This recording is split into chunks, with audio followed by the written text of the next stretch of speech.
Yo, cooking up. Hard mode, what it is. I bet y'all was on the phone and shit. Man, we back. We back. Hey, yo, y'all niggas, Baltimore niggas, gotta get on with this Psycho Bunny shit, man. Trying to tell you. Hardest shit out right now. Hardest shit out right now, man. Niggas ain't even on it. They need to make me a motherfucking brand ambassador. You heard me? But we got a lot to talk about, man. We got Durk case. We got Durk case. Durk is in Durk is in now or never mode. You heard me? Now or never mode, man. If Durk don't get this third superseding indictment squashed, it's a wrap. Did a video on fake page. I can believe it. He probably the police, bro. Y'all better stop thinking that shit not real. I'm trying to tell you, you don't know who behind these people. FBI, CIA, they might even be government officials, mayors, and governors. It's mayors and governors behind some of these people, y'all. I just found this out. You heard me? I say, damn. The fuck type shit is that? Like, how the fuck do the mayor or governor got a line on Vlad? Like, how the fuck is he facilitating that shit? But I'm telling you though, y'all, it's a dirty game, y'all. It's a dirty game. You know, I keep telling y'all, stop posting your real feelings in some of these comments. They got people watching them and using them comments to gauge the pulse of the community. That's how they know who to bring about and how to run this play. They doing that shit by reading the comments.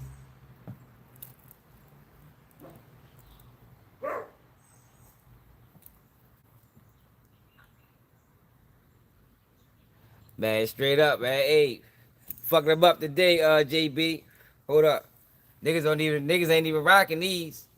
These the hardest 9.5s out. Yeah, man. These the hardest 9.5s out right now. Way better than the motherfucking lime green ones. These the hardest ones out, yo.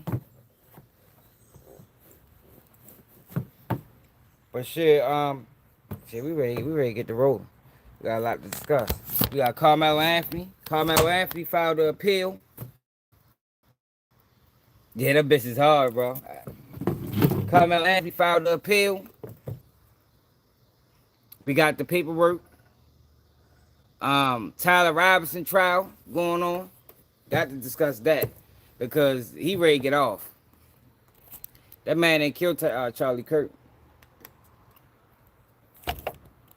And if he did, they bungling the investigation on purpose. So either way, it's a win-win. You get Charlie Kirk out the way, and nobody's held accountable. Because after Tyler Robinson, there's gonna be nobody else. You understand what I'm saying? It ain't nobody else after that. So you ain't gotta worry about that. Yeah, he ain't do that shit. It was something else. Big Tigger. We starting off with Big Tigger, y'all. Man, free Big Tigger, man. I know he not locked up, but free him from them motherfucking charges, man. Straight up. Free Big Tigger, man. ASAP. ASAP. What's being done to Big Tigger should be a fucking crime. That shit should be a crime in itself.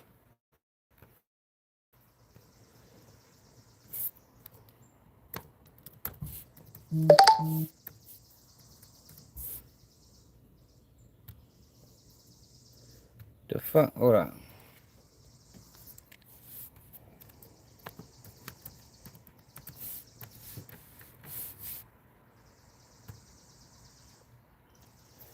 The fuck, this shit not charging?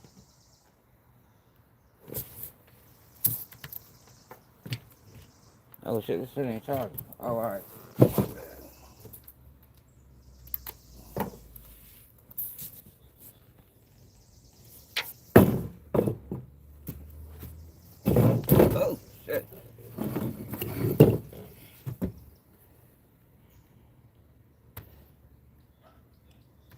So we ready to go through this whole big ticket shit, y'all, because it's a lot that need to be discussed about this shit. For real.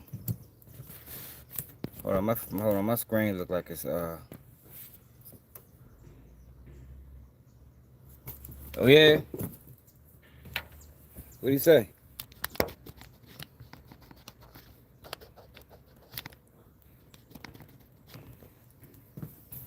Ugh. Shit. What he said? He read the paperwork.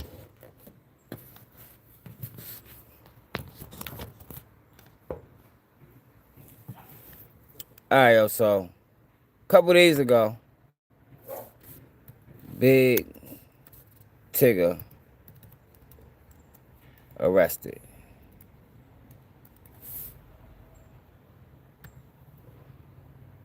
No, he started another page.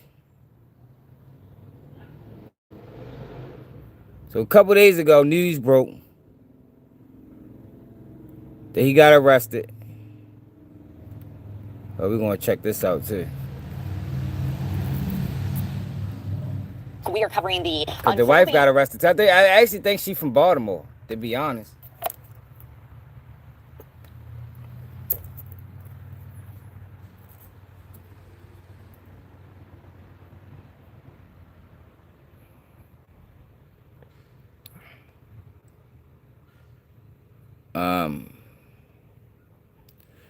All right, so this happened the other day, yo. So look, this fucked up, yo. So he's stepping away from his radio show and everything.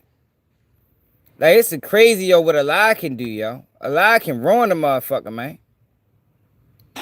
Developing tonight, longtime Atlanta radio personality Big Tigger says he is stepping away from. Appreciate it, bro. Is we clear now? Appreciate it, album.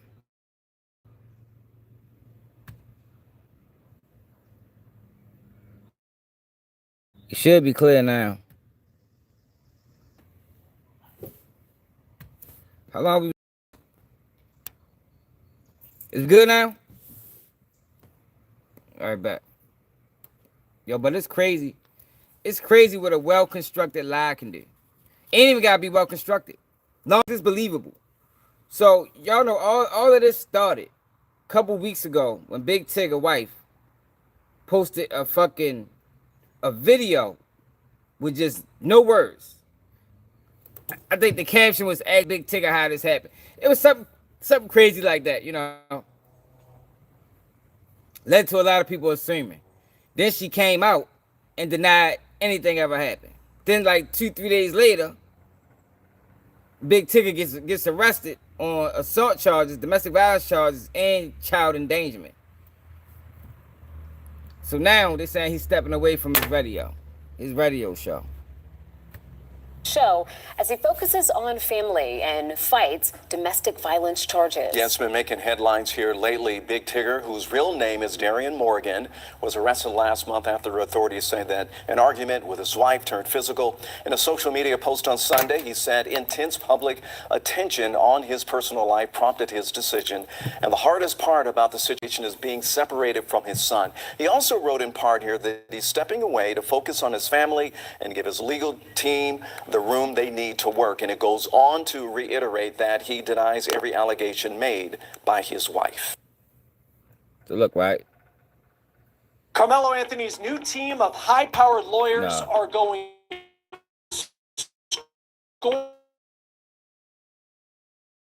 So the first video that got released, you really couldn't see it.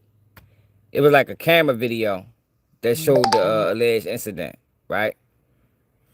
And from that video, I'm like, I don't really seem too domestic violence, you know, to me. I mean, but the whole time, kind of find out, her homegirl was there recording the shit too. Got her own footage of this alleged beatdown. It just shows you how the media can paint any story, any narrative, how they want to paint it. So let's find this paperwork. I mean, this video.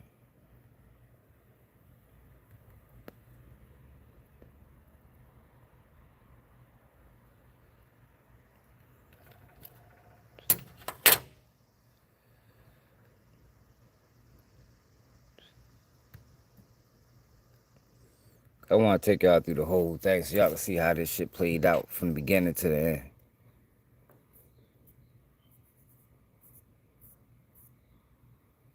Here you go. So this was the initial video that got released about this altercation. You see Big Tigger right here. You see his wife right there. Let me zoom in so y'all can see it.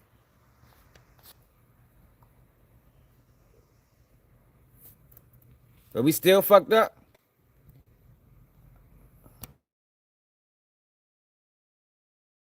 Is we clear now?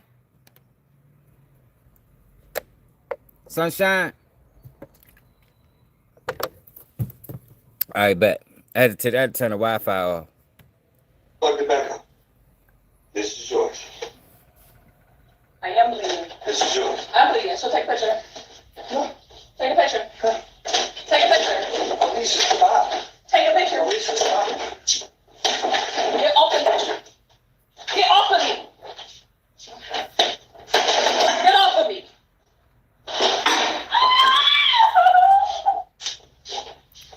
I can't. There you go. Now we'll plug it back up. This is yours. I am. So, all this is over. She is accusing him of sleeping with his co-host. And she grabs his phone. So, you see his attempt to try to take his phone from her. This is yours. I'm bleeding, so take a picture. Take a picture. Take a picture. Alicia, stop.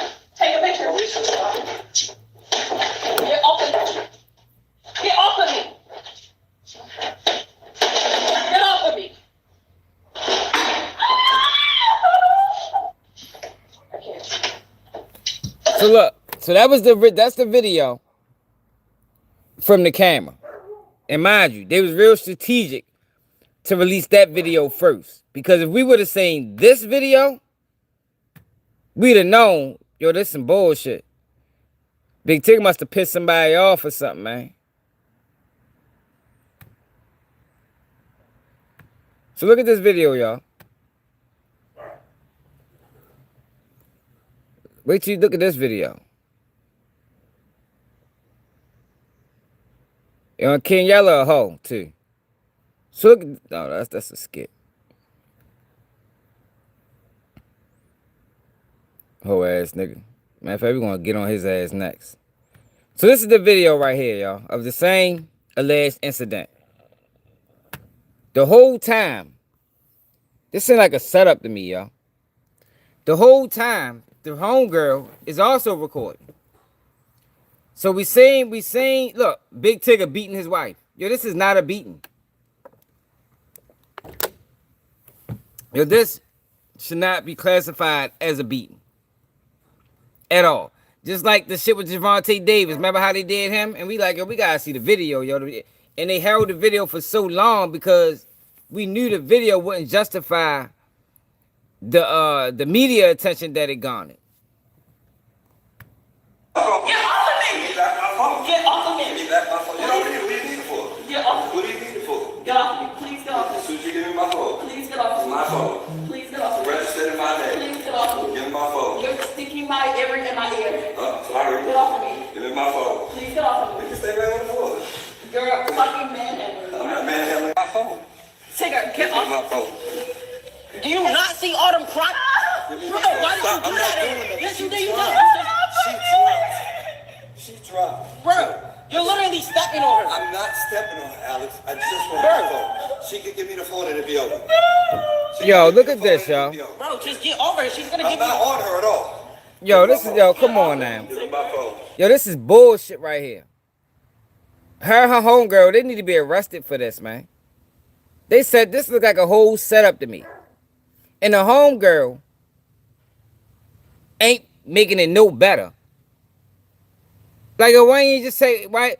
If you wanted to be a neutral person in this situation, why ain't you just tell her, give her the phone? Get the fuck off the ground for one. Because he's not holding her there. Get off the ground. Get a man his fucking phone, man. This is a setup. And the reason why I say it was a sub because listen to the homegirl, listen to the narration of it. Like she tried to narrate it to make it sound worse than it actually is. D, if I was anybody else, you wouldn't be doing this She shit. say so. It's my phone. Bro, just get over here. You can buy a new phone. Get off of me! Mr. Tigger! Mr. Tigger, get off of her now! Give me back my phone. Get off of me! Give me back my phone. Get off of Give me! me back my phone. You know what do you need it for? Get off of What me! do you need it for? Get off of me! Please get off of As me! soon as you give me my phone. Please get off It's of me! my phone. Please get off of me! Registered in my name. Please get off of me! Give me my phone. You're sticking my earring in my ear. Sorry. Get off of me! Give me my phone. Please get off of You me! can stay right on the floor. You're a fucking manhandler. I'm not manhandling my phone. Tigger, Give get me off my phone. Yo, this is You not see domestic all the violence. crime? Bro, why did you Stop. do I'm not that? doing that. Yes, you did. She You dropped. did.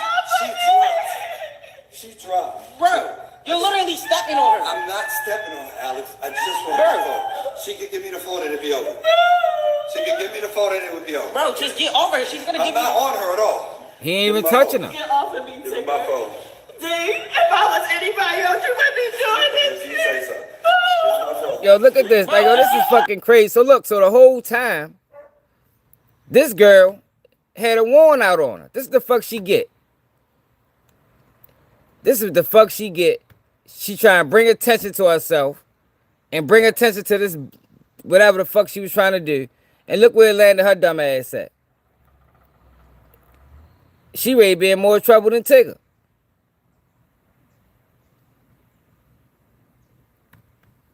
Hold up.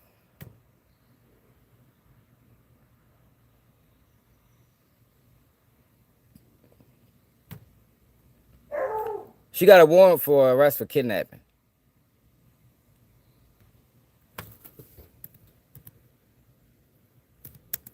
The fuck she get? Being fucking stupid. Look at this. Dumbass. We are covering the unfolding saga, Eric, and now It has is, turned fellas. into a bit more of a legal saga that we are seeing with Big Tigger, his estranged wife.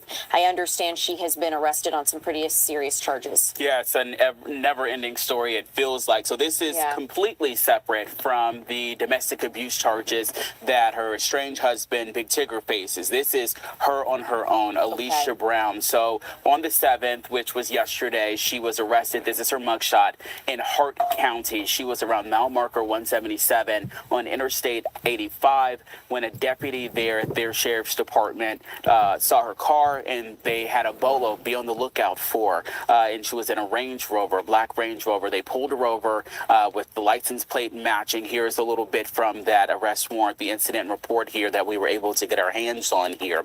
At the time, she had, from Fulton County Sheriff's Office, there was a warrant there for her arrest in relation to that. Within the past 10 minutes, our assignment desk and our digital team, Jameson, she has talked with the Fulton County Clerk's Office, who have said since that arrest yesterday, those warrants here in Fulton County have been dismissed. Now, there is still another warrant, which is kidnapping charges. This is coming out of Baltimore County, Maryland. We have not been able to get those arrest warrants, they say, until she's extradited back and has a first appearance in court up there. But she did have a first appearance this morning. Again, this is all related to around a daughter, a child, where there seems to be just some custody issues with. I talked with a lawyer one-on-one. But it sounds like if she fucking took the child, she was in a custody dispute with the child's father and took the child and fucking moved to Atlanta. That's what the fuck she did. She a fucking slime ball, man.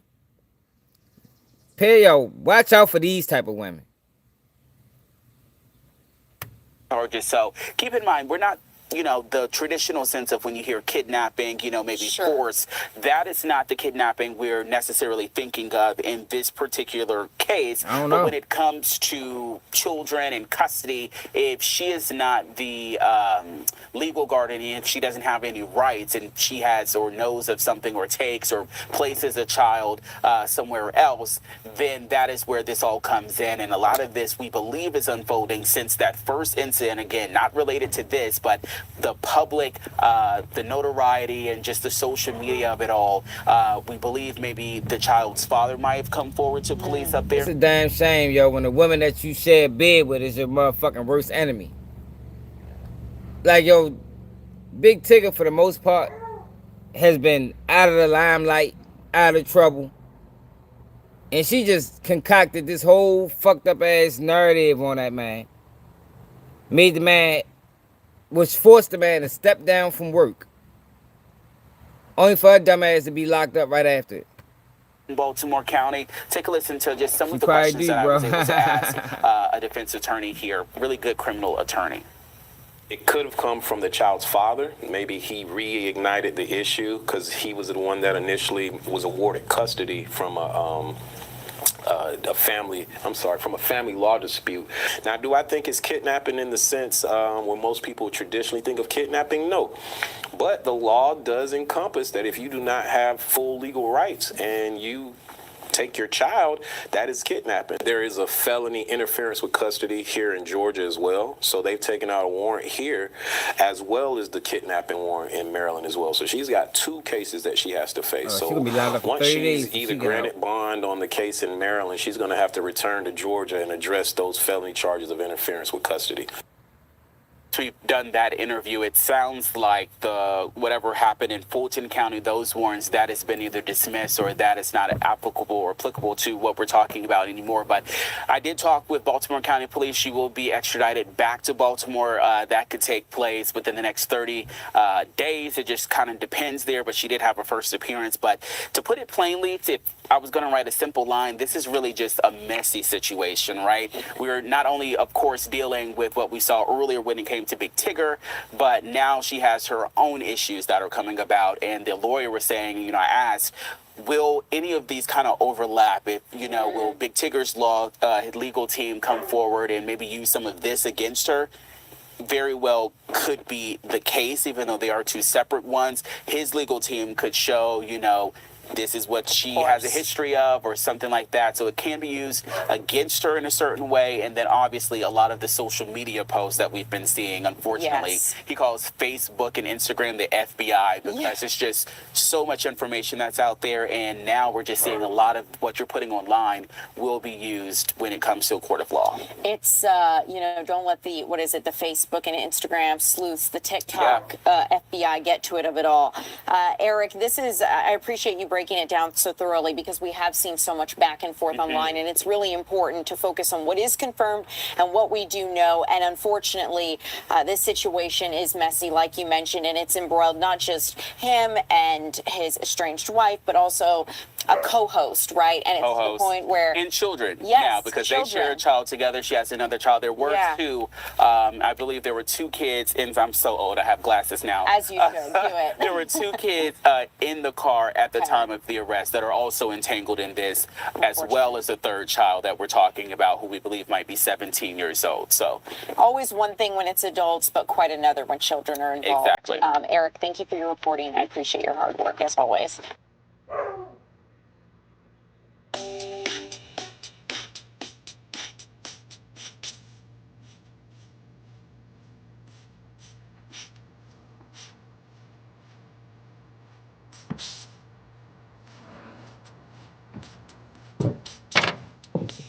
Yeah, man, so that's the fuck she get for being fucking stupid. Her dumb ass. The fuck The she family get, yo? of Stupid ass. Naylon Wells confirmed. Try to put a fucked up ass case on that man and end up in trouble her goddamn self. Yo, but to be honest, yo, that's how you get women back, yo, when they play them police games like that. I know a few niggas that got out of situations like that. Baby mother call the police, get them locked up for no reason, and the nigga file a countersuit. Now they knocking on her door with a warrant. Now want to pursue. She don't want to pursue charges no more. I'm trying to tell you, 2 niggas did it and it worked both times. One of my mans is ready to cop out. He was on parole. He like, yo, I'm ready to just get there. I'm like, man, fuck no, bro. You ain't, no, hell no.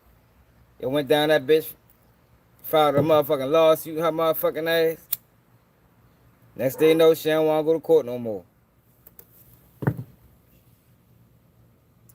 Bonnie was using Dirk money to buy. Yeah, I seen that shit. Al. Yeah, let's talk about King Yellow goofy ass. I'm about sick of these goofball ass niggas, y'all. I be telling y'all these niggas is the reason. Niggas like King Yellow is the reason why real guys is never gonna get on, y'all. We ain't never gonna get on, y'all, because we got these niggas that'll do anything. So this nigga King Yellow bluffing ass.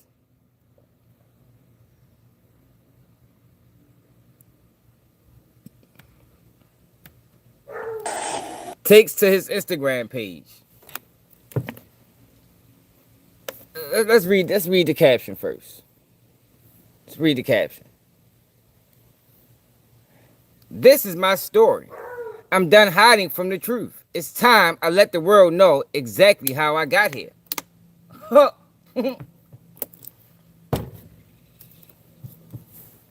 Check them out, y'all. There was a time when I was completely lost, broke.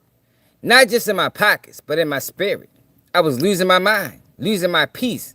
And in the process, I was losing the people who mattered the most. My family. For too long, I was chasing the wrong things. I was blinded by a lifestyle that promised everything but delivered nothing but hollow shells. I thought I was doing what I had to do, but in reality, I wasn't leading. I was just exiting in the chaos, existing in the chaos. I wasn't being the example my kids needed. Instead, they were forced to watch me drown in a lifestyle that wasn't worth the air it took to breathe it. I see that now, and it haunts me. Now, the weight of those choices is crashing down. My son is sitting behind bars, fighting charges that could cost him his freedom for years to come. He didn't write this either. Fuck, I got a PR team. What's up, Ricky?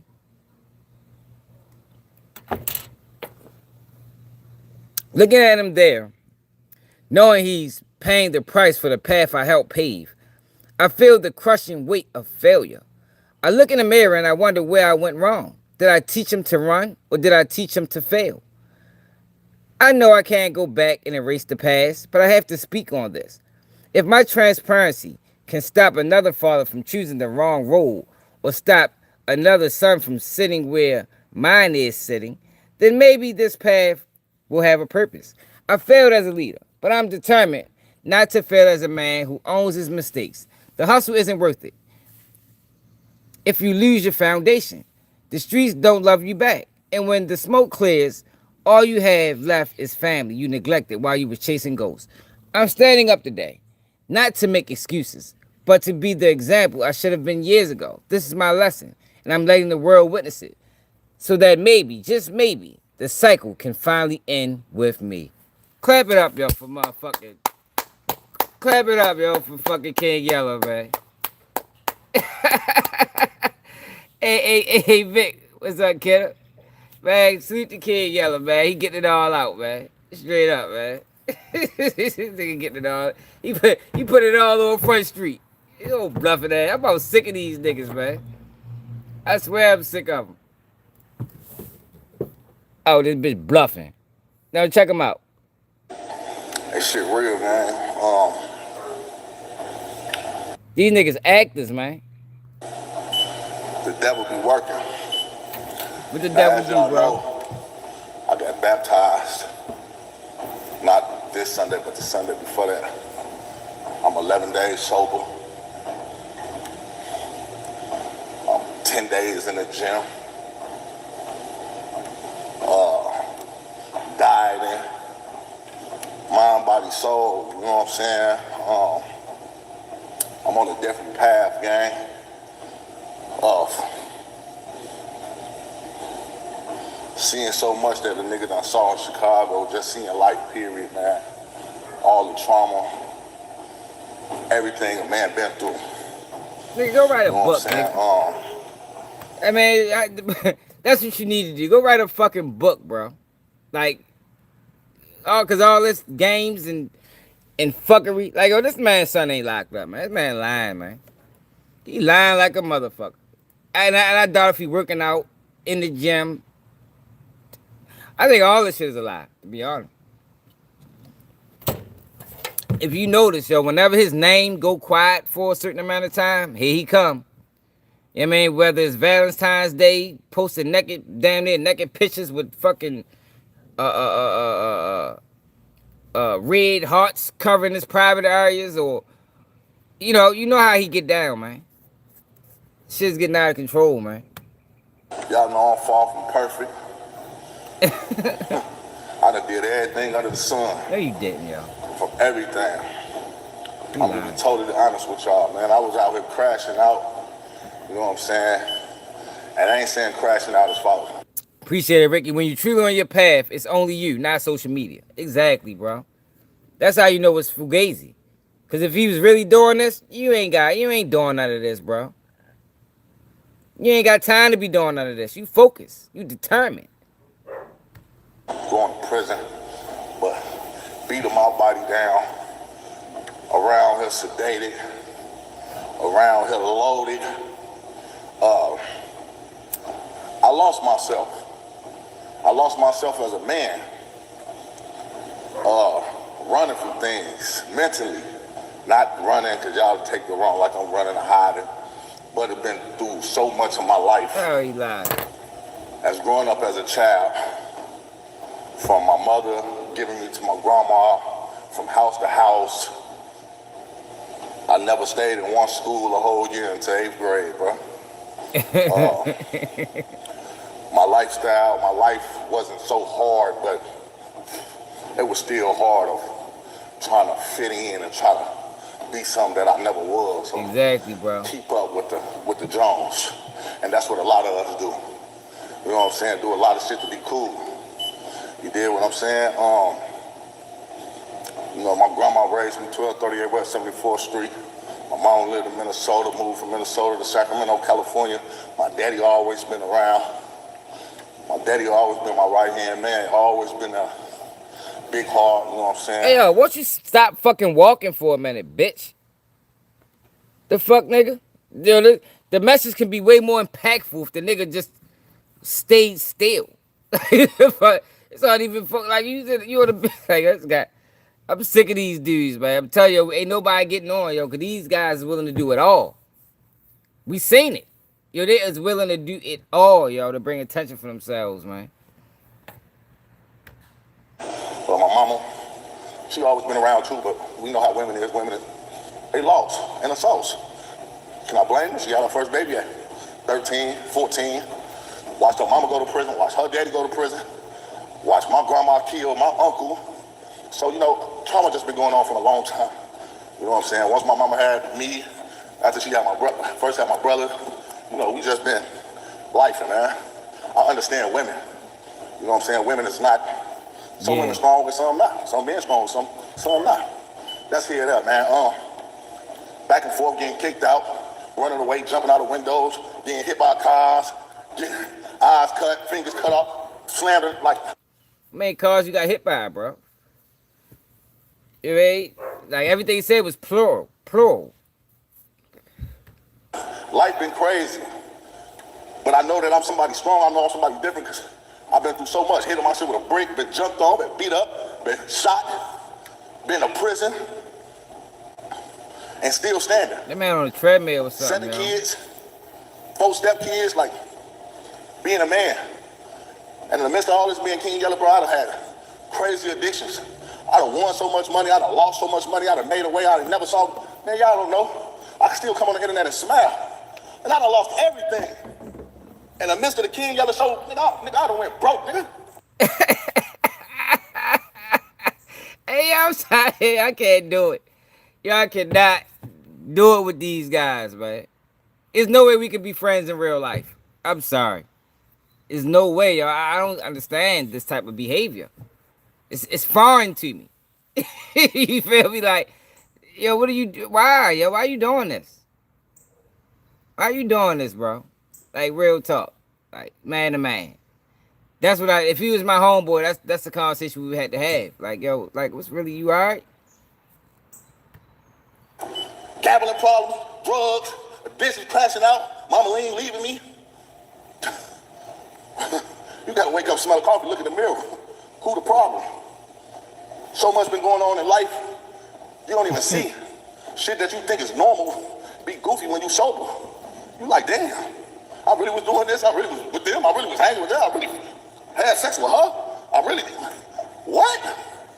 Man, you get sober, bro. You gonna be like, man, nigga, I had to be doing some clown stuff, bro. Like, man, I had to be lost. Lost, bro. Lost, man. And I ain't making no excuses or nothing, but I made this video, to be honest with y'all, I just want to know y'all opinion. My son, he's 18, it kind of started like, you know, he always a good kid, came out here to Vegas, I was trying to save his life and change him and put him in a better environment. And a lot of people were like, nigga, you still King Yellow? He looked at my son living in O Block, then lived in the Gardens 2 in Chicago, thinking he'd be, you know what I'm saying, went against what I, you know, Ricky, he not even, this, Ricky, all this shit, it's just a play, y'all. He did all of that so he could come to the internet to say, y'all, my son locked up. Oh, nigga, go bail him out or something, nigga. What the fuck we care about that? Like, yo, that seems like a personal problem, my guy. You know? And I don't even think it's true, for one. But if it is, I don't think everybody even cared about that shit. Like, niggas got their own problems out this motherfucker, my nigga. And did him. But always been an honor roll student. Always passed his classes, always did good. Never got suspended until like last year or the year before. I'm gonna be honest with you. This nigga Bloodhound Lil Jeff came out and fucked my son up, man. That really fucked my son up, fucked all these kids up. Yeah, he chasing clout. The Durks, the Pooh Shiesties. Yeah, he chasing clout. Even King Yellow. This is bad. This is bad, yo. You just blame rap lyrics. Yo, you ain't just blame rap. And we know what rap can do. But if you're an active father, you should be able to, you know, control that situation. You know, my kids is not influenced by music. But I would be naive to say that kids aren't influenced by music. But if you're a stand-up father and you was there since day one, then yo, you can't blame nobody. Even if the music did influence them, you can't sit back and say, Lord Jeff fucked my son up. Nah, nigga. If this was real, nigga, you fucked your son up, bro. It's your son. It's like, I'm gonna let him continue. Because I probably done messed a lot of people's kids up, but at least I try to change the situation, right? But my son goes to Chicago 2024, come back. Oh, bro, who the fuck you think you is? Bloodhound Lil Jeff. Find off 1700, all these little niggas, man. And I don't think my son been the same. Ain't been the same. Still was doing good, going to school, get kicked out of school, say he was selling weed pens. I don't know, I ain't seen him. Get kicked out of school, go to jail, he 18. They dropped the case. I moved out my house, Mama Lean gone.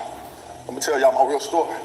I got kicked out my crib, gambled the money, couldn't pay rent. I paid for a crib, the bitch ran off with the money. I gambled the other money, lost. I got a 7-day notice to get kicked out. Got to move in with my little brother. This shit real. This year, man. The devil working. At my little brother's house, my son over there. I'm trying to get back on my feet, figure life out, do everything. Now remind you, I just took 30, 40,000. I lose it gambling. Addictions is bad, bro. My son running all over the place. Fake into it with his uncle, they tripping with pipes. Now this just to scroll down, man. You know, I bust me a 1-2, move into the new spot. Mama Lincoln and come back out here, my son in the streets. He 18. Now all I can do is talk to him and tell him, son, this, that. Can't force him to do nothing, he 18. You know what I'm saying? Yo, it don't seem like he's taking any accountability for his son's actions, man. Like, fuck all that shit he wrote. And mind you, I don't think it's real. But yo, we can use this fake situation to teach a real lesson. Yeah, man. good kid, man. Very smart and intelligent. Around me, he know not to do nothing in my face. Even if I get the trip, he pop. All right, I apologize. Like, he won't put the extra to argue back with me, to fight with me, to make no trouble. So he doing everything under the sun. I ain't gonna say what he doing. Just know he not moving righteous. So I get baptized. You know, I got babies running around my house. Like when I say I like stepped away from a lot, like my homies like, folks, it ain't, you know, it's separation from elevation. My back against the wall, I lost everything. Lost my cars, lost houses, walking, then call niggas for rides. Nobody there like you think they're gonna be there for you. But this guy opened a nigga eye. Man, get back on your shit and get back to who you is. You dig what I'm saying? Because ain't nobody gonna be there for you like you gonna be there for you. And the people you think gonna be there for you, they ain't gonna be there for you. This nigga is wild. You know what I'm saying? I'm just being honest with y'all. I don't even do none of this, but this is part of my story. Yo, you definitely do this often. Often. Every probably 6 months. It's like a nigga got a calendar. All right, Yella. Time to crash out online. I mean, July 8th, 2026. That's your day. Get ready. We got a whole script for you. I'm about sick of these dudes is diabolical, man. And I had this on my chest, and I wanted to just let this out because it was eating me up inside. And right up, bro. I get baptized. Like before I get baptized, I'm just feeling a dark cloud over me. Now you got baptized. All my money. This nigga then went, yo, hold up, yo. So this nigga then went to rehab, got baptized. What else he do? He done it all. Like, god damn, how long this transition been going on, bro? When did this baptism happen? I mean, I want to hear about that. Talk about the baptism, yo. How was that experience? You feel me? Like, I'd rather hear that story than this one. I mean, at least that's a story that we ain't heard before. You know, we'd heard all these stories. My son got swept away by the streets, and you know everything I did affected him. Yeah, we heard that story time and time and over again, man. Like, if you're aware of your son, you should be able to, you know, fix that situation. I want to hear about the baptism.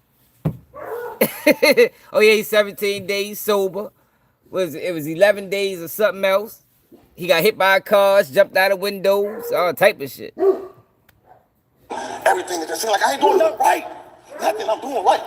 Mama ain't got what she don't want to be with me no more. Nothing, no one. At home, it's uncomfortable. We just like sellers, like we just living. We ain't touching, we ain't kissing, ain't no good morning, ain't nothing. Just like I'm just feeling like what's going on with my life. You know what I'm saying?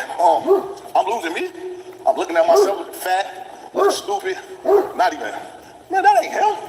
Nigga, you been fat and stupid for years now, bro. Like, there's no way he just woke up in the morning and realized this. You mean to tell me, yo, on July 8th, 2026, you just woke up and realized you was fat and stupid, bro? Ain't no fucking way. Niggas been calling this nigga funky man and all type of shit for years now. Like, yo, just figured it out. Crazy. Hey, yo, fuck no. Yeah, like never had a problem with getting a woman or a woman. My own woman don't even want to be bothered with me. What's going on? What? Is you serious? Let me get back to me. You know what I'm saying? You know, a lot of that should take a toll. Take a toll. You know, you don't feel the love, you don't feel the affection, you don't feel nothing. So I'm really around here lost. So I'm like, let me get myself together. You know, I'm crashing out, doing dumb shit, we tripping, da-da-da-da. You know, so I'm just told, man, it's time to cleanse yourself. Cleanse yourself. Not saying that, oh, I'm turning to a preacher, I'm this, that, I'm that. But I had so much skeleton, so much hovering over me that I had to cleanse that for myself, for me.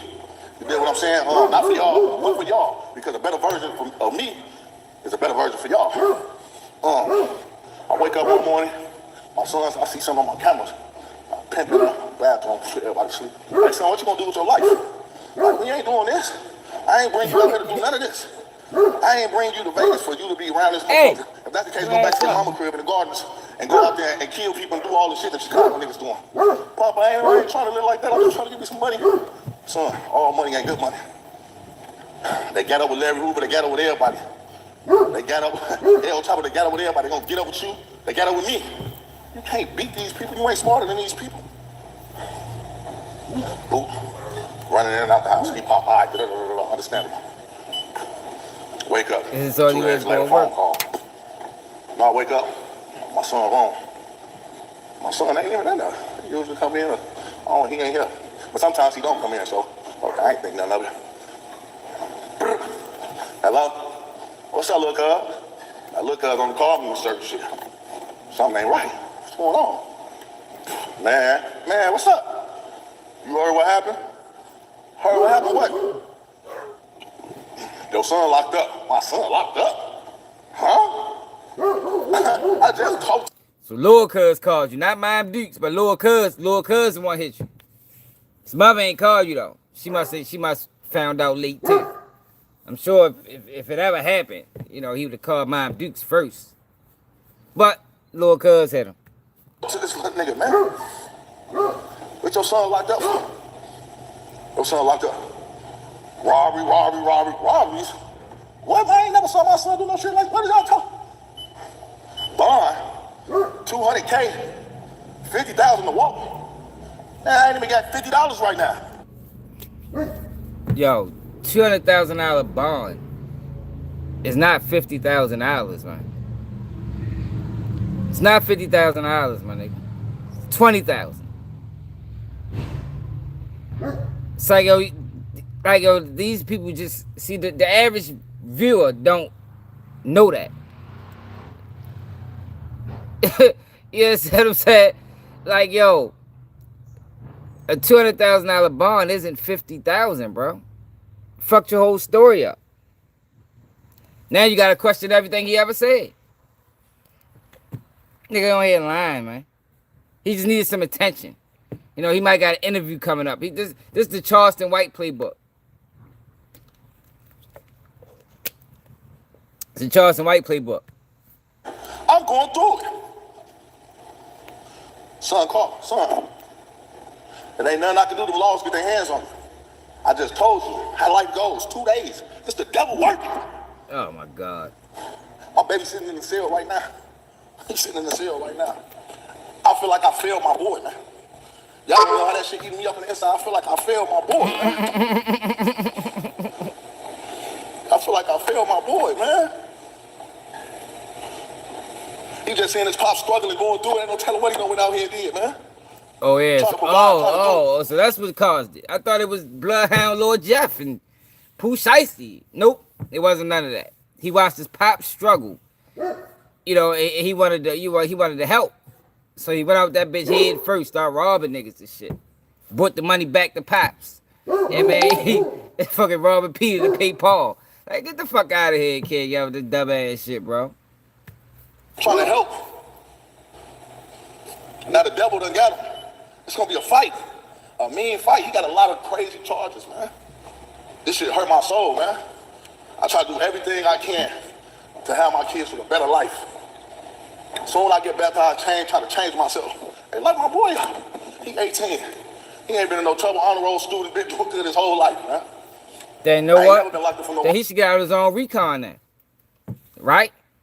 First charge, yo, you ain't, yo, unless it's a murder. Like, yo, this nigga's on this bitch line. Your first charge, yo, damn near, unless it's a body.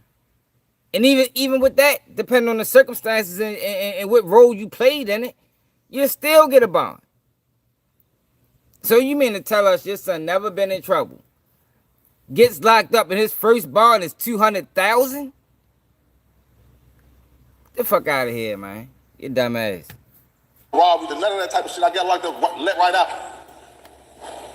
His shit was 180, went up to 200 after he went to court. Man, they finna try to wash my boy, man. And I ain't in no position. YouTube ain't paying me how it usually pay. I ain't in no position I barely out here helping myself, man. I'm just being real with y'all. This is a lot. I spent so much money on cars, clothes, jewelry. Yo, everybody, yo, my first charge was the gun charge, yo, I got on recon. Yo, your first charge, yo, they not giving you no $200,000 bond, yo. You had to murder somebody, man. You had to murder somebody. Or home invasion, robbery. Like, it got to be something, like, serious. And then he said they raised it. So that's fuck. So he said it started at 180 and they raised it to 200. This man lying like shit, man. Drugs, trying to be cool. The rich don't do that, man. I done lost myself, man. I had to find myself again. I have to find myself. I'm finding myself. Where the fuck you go at? The fuck you... I made this video, man, for self. Where the fuck you gonna look? I had to find myself. Where'd you find yourself at last time? I think I might still be there. Stupid ass nigga. Hey, y'all, this is crazy, man. Go check back where you found him the last time. He might still be there waiting for you to find him again. Dumbass. Awareness to let y'all know. Right, man. We all humans. Mike Tyson went broke. MC Hammer went broke. Adrian Bruno went broke. These multi-millionaires. Niggas that hit the lottery and went broke. This shit can happen. No money management, no. Hey, yo, this nigga did not just compare himself. This nigga did not just compare himself to MC Hammer and Mike Tyson. Yo, fuck no. Yeah. Yo, I swear, I swear, I think these guys fucking cut. Yo, you are on YouTube, bro. Not even one of the biggest. You understand what I'm saying? Yo, he just compared his going broke to MC Hammer, who at the time was probably one of the biggest fucking entertainers out, at least in the urban sector. Stupid. Oh, Lord, yo. As long as these guys on the internet, we always gonna have something to talk about. I promise you. Ain't got your mind right, drunk, drugs, every day. You gotta send it to me, you gonna lose your money, you gonna lose yourself. You gotta send it to me, bro. You might lose your life. We gotta do better, man. Free K-Light, man. If y'all watching this video, man, I love y'all. I just had to get this off my chest. Y'all have a nice day. Oh, man. Free K-Right, man. Hope Shorty make out, man. Wherever he is, man. Straight up. Man,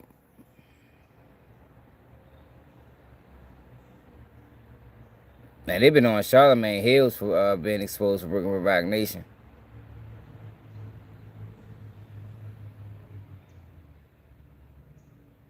What else I wanted to show y'all?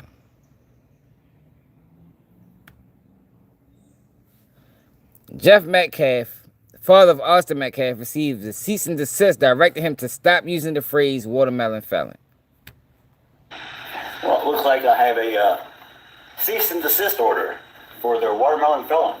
It says there is lyrics to the song. And this is what's funny. It's not even written from an attorney, but from Cityside Records. So this is what I think about the cease and desist that has been sent to me. And as you can see, you're welcome to do whatever you think you need to do. If you think I'm the one that's violating some sort of record you have for it. So I'm just going to put it right in here with the rest of the ashes. So there's your cease and desist. That's funny looking at it. Let's see what Byron Blake was talking about with Durk case. Then I'm going to read the paperwork.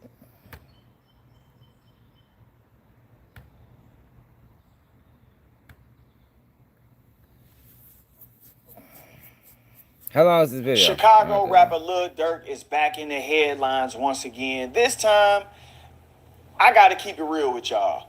It's stuff that we already knew, but I'm going to just be honest. I don't see these charges sticking to Durk. What the government is doing is they are attempting to bring in evidence that would have otherwise been inadmissible against him. But by them charging him with a racketeering case, now they have the opportunity to bring these things in. Now that he's charged with racketeering, they can bring in evidence of other guys doing things at his request. And then that helps them paint the picture that the situation that happened in California and Los Angeles was something that he had ordered these guys to do. See, they want to use the racketeering to establish a pattern. You know, if the racketeering can show a pattern of these guys taking orders from Durk and doing violent stuff, then the jury is more likely to believe that he ordered this situation and participate. I already said all of this. Is he going to bring anything New to the equation? I told y'all that's what they doing. Participated in it. The problem with that is the No, you got a new evidence is channel. all over the place. For example, they wanted now since Mike City AJ has pleaded guilty to the murder of Stephon Mack, they want to bring in this as evidence against Durk, and they are doing so because they feel like they have received word, they have confirmation now with regards to Durk paying for this situation. But if you look at the paperwork, it says that they have text messages from AJ and his co-defendant where, you know, the co-defendant is saying, what's up with OTF, which separates them from OTF. So it's hard to say it's racketeering, but he's saying, what's up with OTF? Yo, that's not a valid point right there, because they're not being connected to OTF.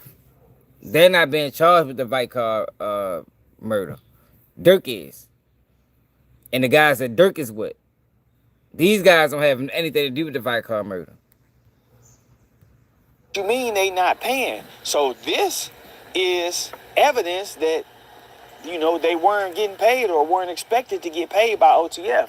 On the flip side now, Mike City AJ then came in and said that he did get paid, which I believe is just something he's saying to try to get him a deal. But he said it, and the government now intends to use that. When it comes to situations like this, one of the craziest... So what the government is going to do in this case is, there's a message where Marley tells Mike City AJ that Durk is coming down on this particular date. And Durk came down on that particular date, and he brought $1 million with him and did the $1 million worth of game interview. That's how they're going to try to connect those dots. Now, whether it's going to be successful, I don't know, but that's their game plan with that.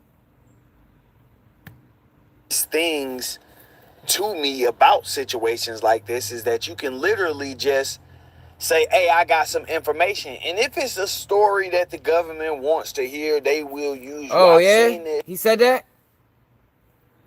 Oh, wow. Okay. I was going to go to his video. Not no more. Fuck yo. In the feds, they call it jumping on cases. And people do it all the time. You get in the cell with somebody. Tell Brad Cohen. They sitting around acting tell like Brad they cool Cohen. with you. Go back to the comments. Tell him tap into Keep It G News September. We're going to have a whole month of his kind. Get enough information to make themselves seem credible, and then they get on the stand against you. In this case, Mike City AJ was around Durk a few times prior to this, and for all we know, AJ could have been lying to his homie saying, yeah, this came from OTF, because clearly we can see that he was the one who was allegedly in conversation with OTF and not Marley. So for all we know, he could have been just lying to his homie saying that it was real. They haven't said that they have any text messages or any type of communication between any OTF members and this dude discussing his hit or discussing payment or anything like that. Another thing I want y'all to pay attention to is this robbery. They calling it a shooting attempt in Atlanta, but they go into detail and say it was a botched robbery. Now, this is my thing. The guy in that case, they saying AW in the paperwork, but that's actually Alexander Witherspoon. That's the guy that they caught the case on in Atlanta that everybody was saying Durk had to snitch on Vine in order to get out of this case. The whole time, this Alexander Witherspoon guy actually told the state and told the investigators and police that it was Zoo and Hella Bands who shot him. So what the government is now trying to do is they trying to put this crime that Zoo and Hella Bands committed on Durk by saying it was part of the racketeering enterprise. They was trying to rob him. It was a botched robbery. On the other hand, this guy, AW, told the police that he was trying to sell them a car, and that while trying to sell him a car, things went left. My thing is this.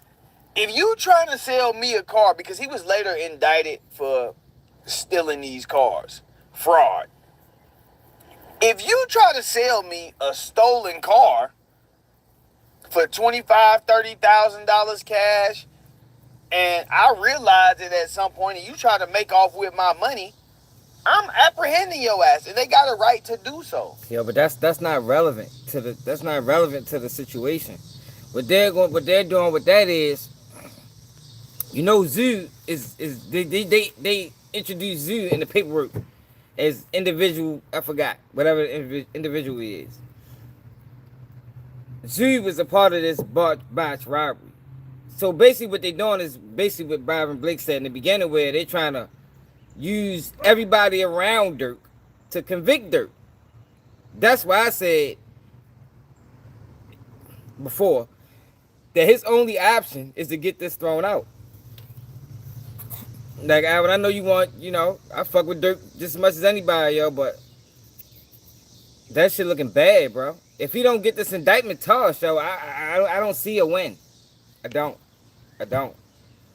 Like, I only think you can be optimistic. It's too much shit that went on with people that's affiliated to OTF, rather it's loosely or, they locked in. But that's what they're trying to do, yo. That's why they bringing that up.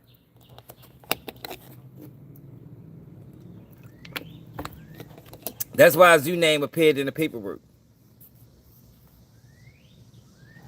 So I'm curious to see how this is even going to play out. Like, how do you bring these guys in who have clearly already made statements contrary to what they saying now? And because it's not about the statements. It's about other bad acts. All of these are being brought in to paint the other bad acts narrative. That's an element that they're going to have to prove at trial. That's what they're doing. I think Byron is looking at it, I don't even know how to really explain it. I don't even know, but no, yo. He got to get this indictment tossed, man. It's the only option. Use that. Because if you bring this AW guy in and say they was trying to rob me, and, then all they got to do is bring up the police report where you originally said you was trying to sell them a car, right? Yeah, and that car was later determined to be stolen. But that's another thing too, yo. It's not really the details of the case. They're not concerned with the details of the case. It's just about this was OTF affiliated. Fuck the details. The details don't matter. The statements made against Durk in support of him, against him and in support of him don't really matter. It don't really, yeah, right, exactly. That's not what they're trying to do, y'all. It's not an overt act. They're just trying to use this to convict him of Rico. And just by his name being associated to it is enough. That's why the RICO is such a dangerous charge. Your name being associated is enough.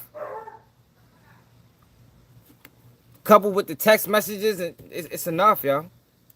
Like, I wish it wasn't, but it is. Right? So you the one that's trying to commit a crime selling somebody a stolen car. It's that simple. Durk never shot at this dude, to my knowledge. The victim never said that Durk shot him or shot at him, to my knowledge. So they would have to establish that Durk was the reason why Zoo and hella bands tried to do this. It was done. They won't. They don't gotta establish that. They do not have to establish. This is a RICO, y'all. Nah, man, niggas got caught in RICOs and they have nothing to do with the shit that was going on. They don't gotta establish none of that. All they gotta do establish is that Zoo got locked up. Davon Bennett got locked up, Dirk got locked up, and this person got locked up, and they all rep OTF. That's it. That's it, and that's all, yo. The details does not matter at all.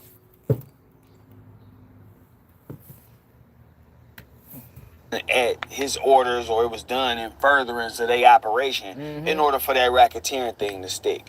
With the Marley situation in Mike City AJ, Mike City AJ was clearly telling Marley that he didn't get paid from OTF. There was no pay.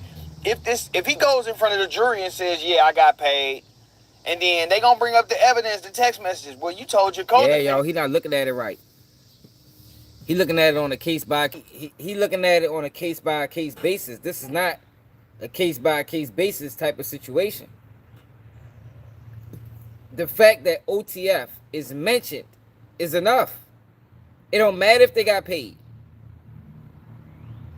Yo, he has to get this case. He got to get this third superseding indictment tossed out.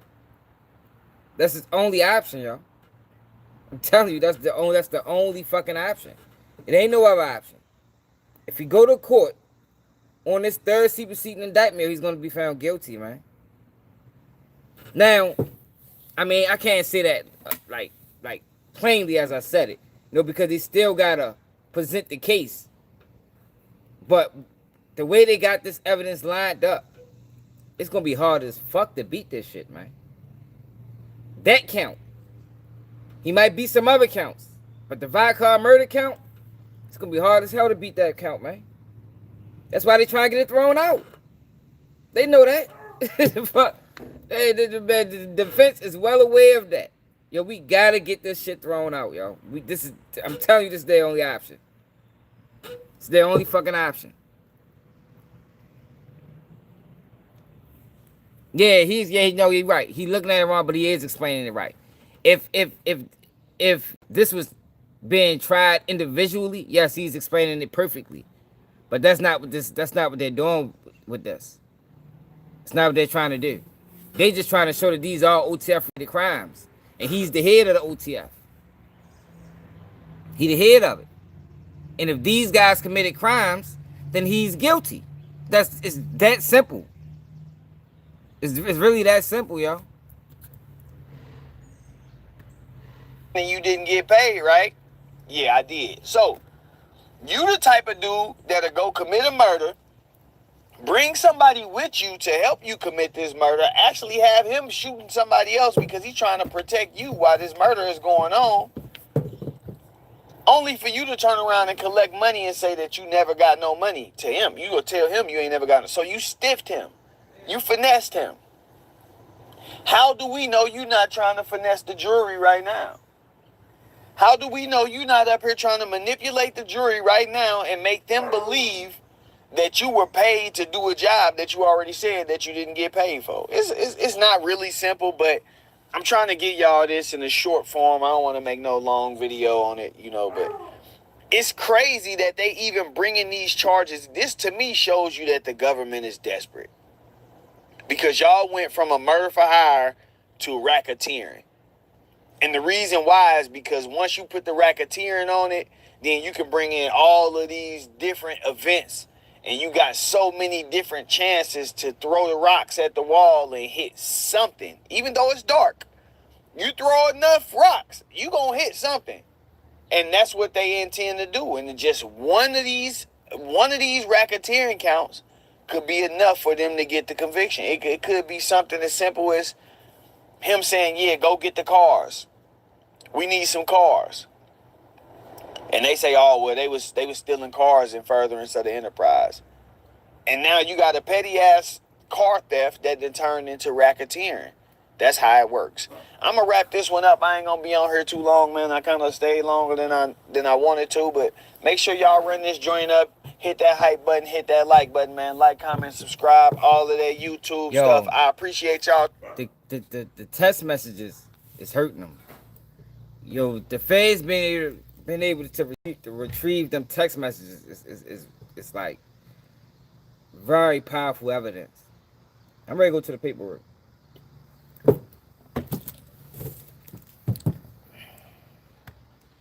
They got messages with people hitting Durk like, yo, the feds on us. Zeus said the feds on us. And he like, man, well, shit, all we gotta do is stay silent, you know, just erase everything. And then Zeus showed, like, that shows that this is an organization. That shows that it's a hierarchy. I don't know how he's gonna get around that shit, yo. Like, I don't. They gonna have to put on a hell of a fucking case. The defense.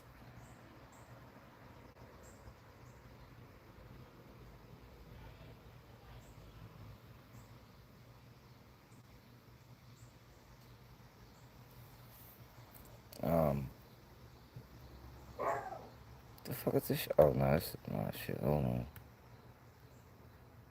on.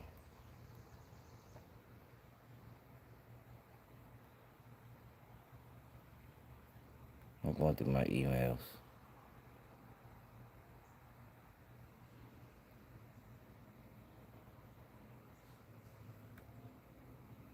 Fuck.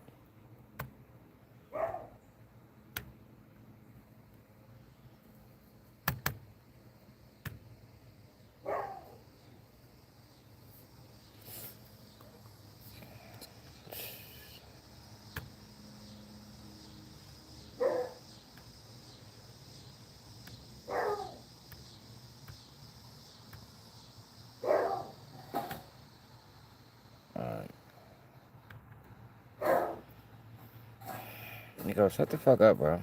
God damn.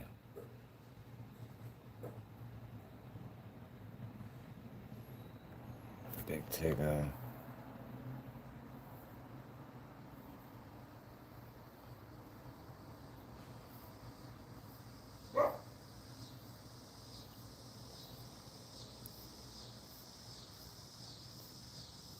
Man, where the fuck is this shit at, man?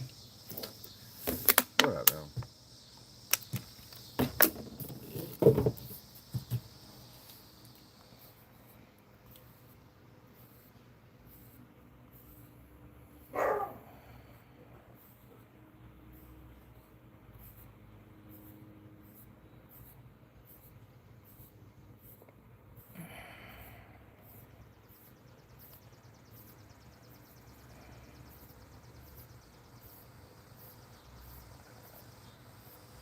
A lot of fucking emails. Shit.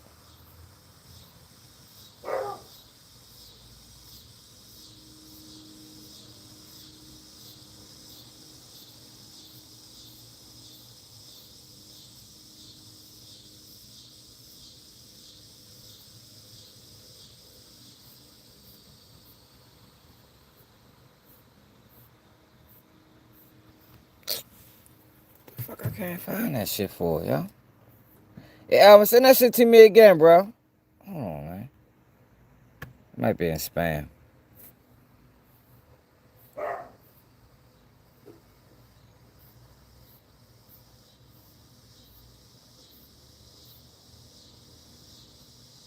There you go.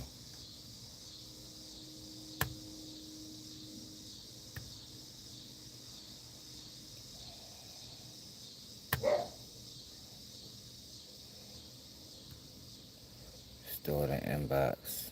July 6th.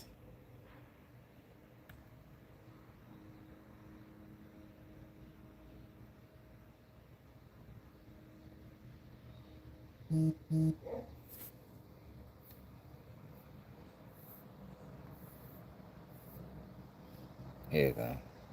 No, that's not it either. There you go, right here.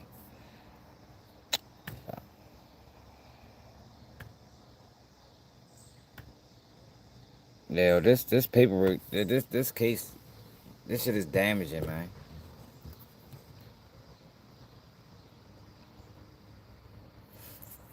Yeah, yo. Yeah, I know. They all got lawyers. Yo, but the evidence is mounting. That's why they trying to get this shit tossed out. And they trying to get this shit tossed out, and it's going to end up getting postponed. They either trying to get it tossed out, or they trying to make it a whole separate case in itself.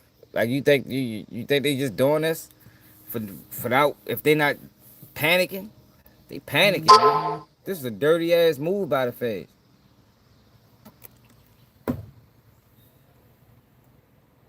This is a dirty ass move by the feds, man. Alright, so let's read what the fuck is going on. Table of contents. Alright, look, so they go through. Alright, so look.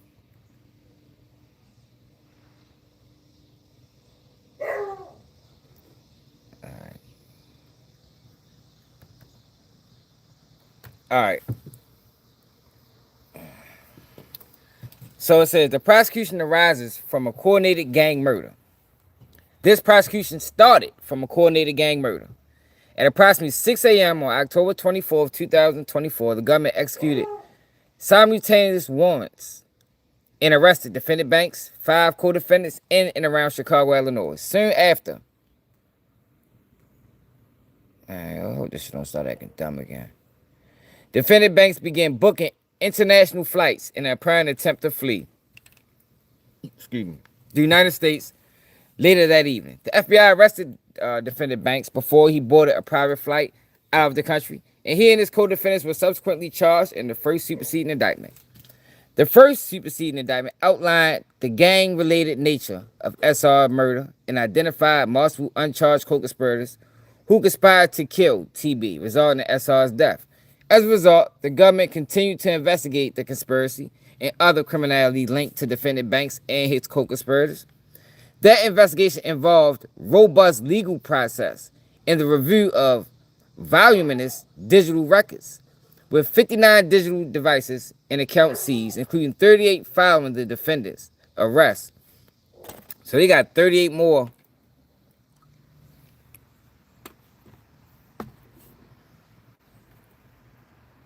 They seized 38 more accounts since Durk been booked. That's why these blogs and putting all these crimes on Durk, that shit was dangerous, man. Not saying the feds wouldn't have found it out anyway, yo, but these blogs is dirty, yo.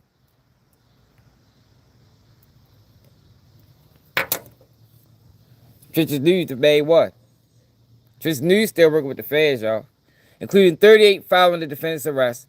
The investigation also revealed the co-conspirators tradecraft and attempted to invade law enforcement, including witness intimidation, using their use of multiple burner phones and messages showing instructions from enterprise members to delete communications, including defendant Banks telling co-conspirators to delete threads and start new ones.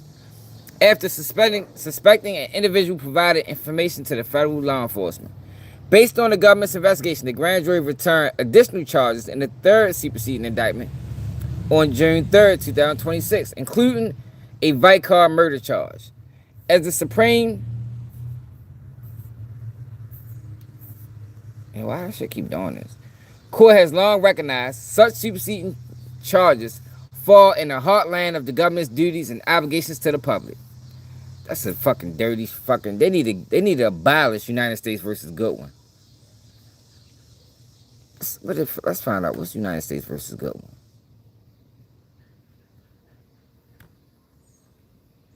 Need to get rid of that shit. What does United States versus Goodwin says?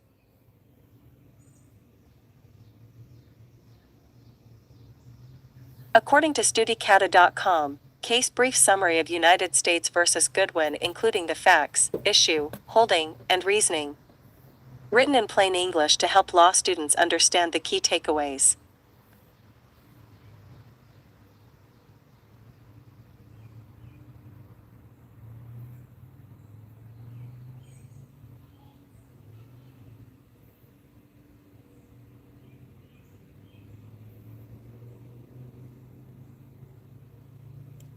And they sided with the fucking state. They sided with the government on this.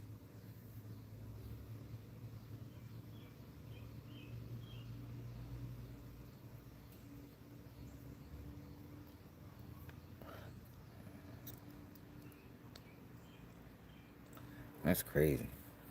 What it do, bro? A prosecutor should remain free before trial to exercise the broad discretion entrusted to him to determine the extent of the societal interest in prosecution. An initial decision should not freeze future conduct. Following the return of the third superseding indictment, the defendants indicated they will require additional time to prepare for a trial.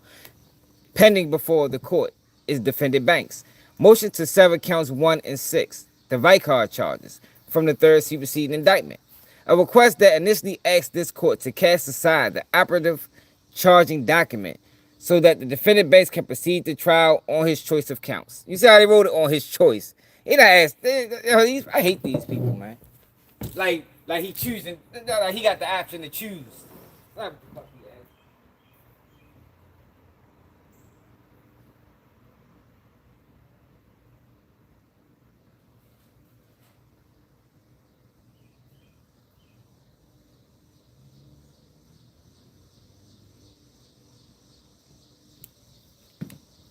He is not trying to choose what he should go to court on.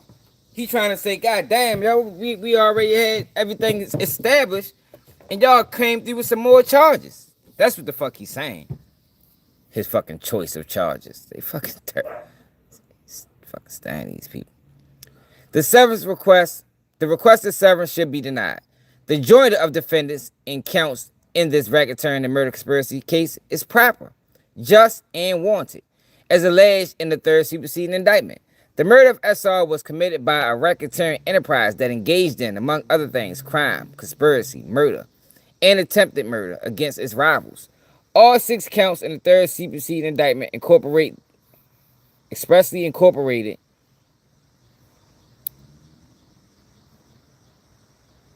the indictment's racketeering allegations, and for good reason. The enterprise objection, manner, and means, and the co-conspirators' conduct are necessarily intertwined and overlapped in this conspiracy case.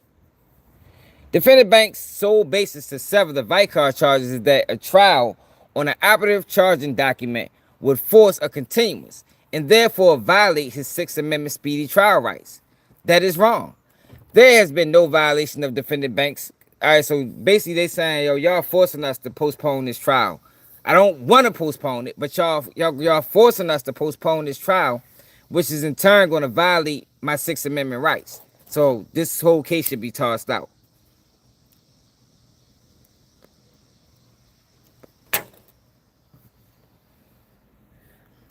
There has been no violation of defendant Banks' constitutional speedy trial rights.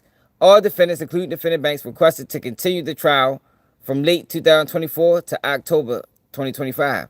And its co-defendants then stipulated to continue the trial to its current date.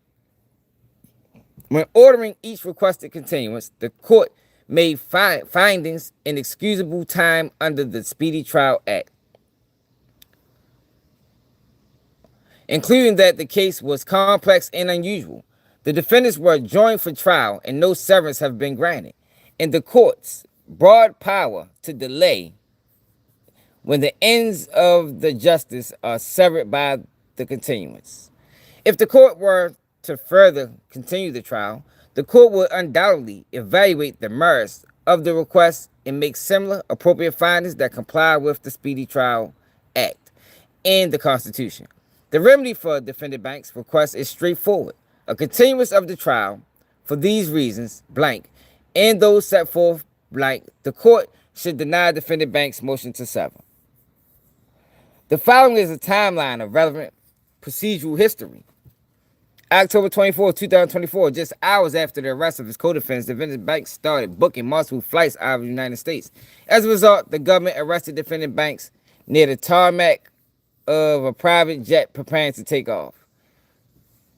November 7, 2024, government filed the first superseding indictment charging defendant Banks, Grant, Wilson, Jones, Lindsay, and Houston with conspiracy to commit murder for hire resulting in death and murder for hire resulting in death in violation of the U.S. Code, and use, carry, and discharge of a firearm and a machine gun in furtherance of a violent crime. On December 31st, 2024, defendant Banks, Grant, Wilson, Jones, Lindsay requested a continuance and signed a stipulation to continue the trial on October 14th, 2025. On January 2nd, 2025, court ordered trial continued to October 14th, 2025, and made excusable time findings under the Speedy Trial Act for all defendants. On April 18th, 2024, defendant Banks filed a motion to dismiss the case based on an alleged grand jury misconduct. On May 1st, 2025, the government filed the second superseding indictment, which added an additional count, stalking and resulting in death. in violation of the U.S. Code. So if y'all can remember when Durk tried to get the case tossed out because they put them lyrics in the they produced them lyrics or that video that posed to show Quando Rondo saying no, they produced that evidence to the grand jury. He had good basis to get the case tossed out. So what they did in turn was indicted them again. Went back to the grand jury, excluded that, and indicted them again. The government filed I read that part. On September 12, 2025, defendant Wilson, Lindsay, and Houston stipulated to continue the trial to January 20th, 2026. Defendant Houston did not join in this first continuance. This is the first continuance to which defendant Banks objected. In September 17, 2025, court ordered trial continued to January 20th, 2025, and made excusable time findings, including for defendant Banks under the U.S. rule. On October 6, 2025, defendants Banks, Wilson, and Houston filed multiple pretrial motions, including multiple motions to dismiss counts in or case. On November... Why the fuck is this shit doing this?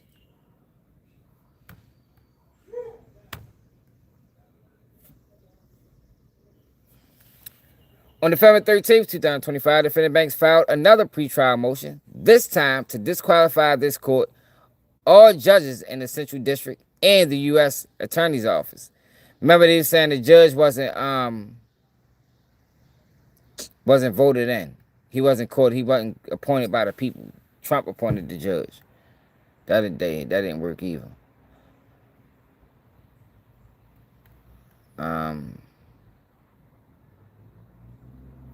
See, I don't like using that, yo. That shit keep taking me past where I need to go.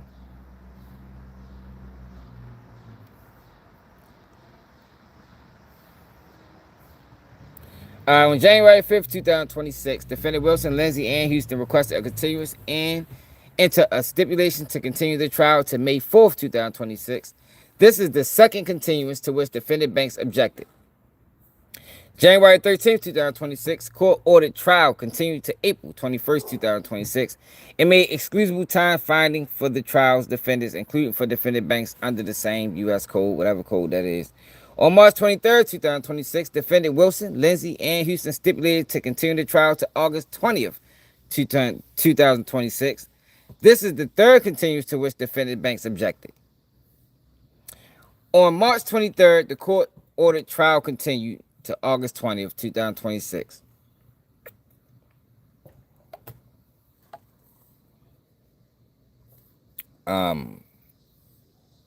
Defendants, Banks, what the fuck I say?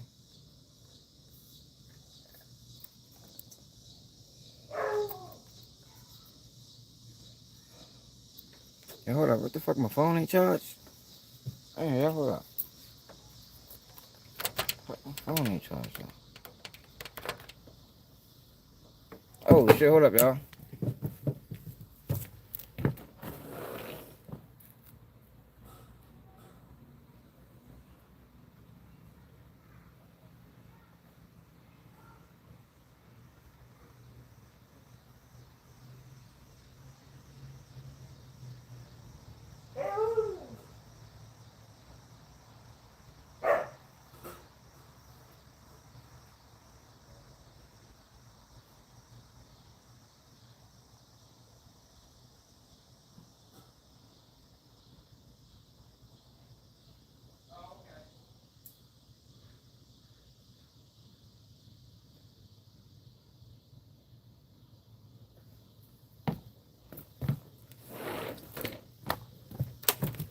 Shit, hurry up, yo. The phone cut off on us.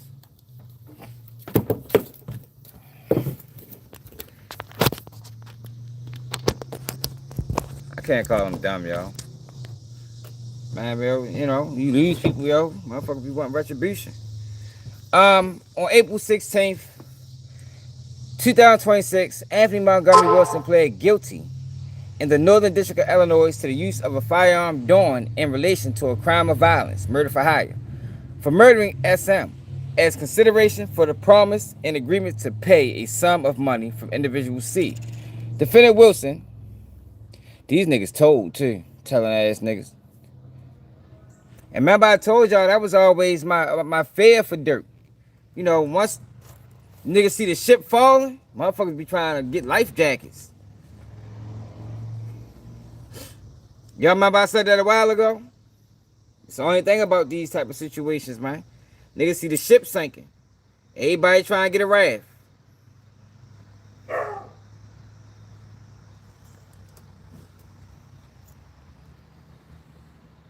Defendant Montgomery Wilson further admitted under oath that after murdering SR, he collected money that he had been offered as consideration for SM's murder. So they testified in front of the grand jury. On May 13th, 2026, government informed defense counsel that it was considering filing a superseding indictment before trial that would make the Chicago murder of SM and the attempted murder of AW in Georgia relevant as direct evidence at trial. You see what I'm saying? You see what I mean by what I was saying earlier about Byron Blake video? It don't matter. The details. Fuck the details.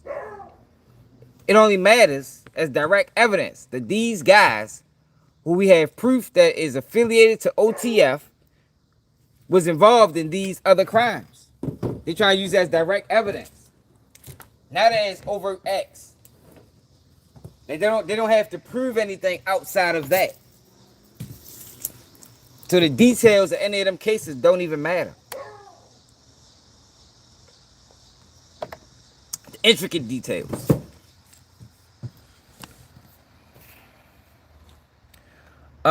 Preston Powell pled guilty in the Northern District of Illinois to the use of a firearm during and in relation to a crime of violence, murder for hire. Among other things, defendant Powell admitted there was a cash bounty for SM's murder and that he participated in a conspiracy with Montgomery Wilson to murder SM and collect the payment.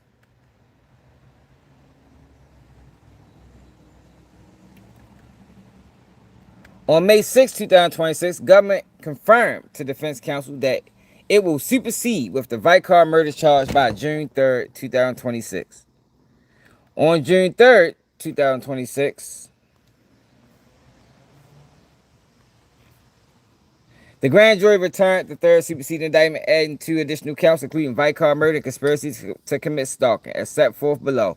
The murder for hire allegations previously charged in the first superseding indictment are directly relevant to proving Vicar murder. Defendant Wilson and Lindsay filed a renewed motion to sever on June 10th, 2026. And then on June 11th, defendant Houston filed a motion to sever or continue the trial based on the need for additional time to prepare for trial. On June 26th, look, you see what's going on, y'all. Everybody panicking. Right after they filed that motion, right after they hit them with that other indictment, look what happened. June 3rd, they come with their indictment. June 10th, Dee and Lindsay said, no, we got to sever. June 11th, Asa Houston, Boogie, I got to sever.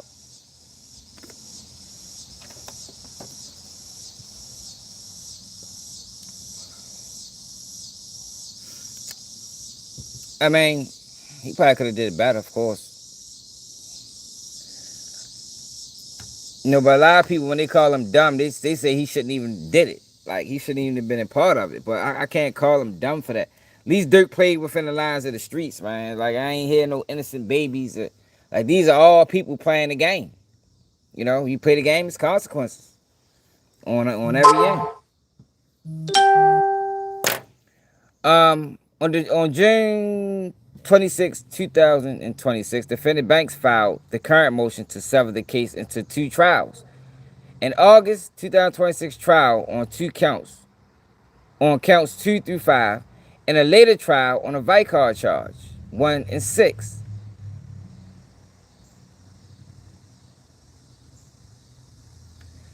The government's investigation and superseding charges, as set forth above, after learning that defendant Banks had booked multiple international flights following the arrest of the co-conspirators, the government arrested defendant Banks and charged the defendant in the first superseding indictment as a result of the arrest and other search warrants executed in or around October 2024. the government seized a significant number of digital devices. Following the arrest, the government continued to investigate uncharged co-conspirators and other criminality linked to the bank's gang enterprise, including through proffering multiple cooperating co-conspirators. So it's guys that's telling on dirt that's not even charged in this shit.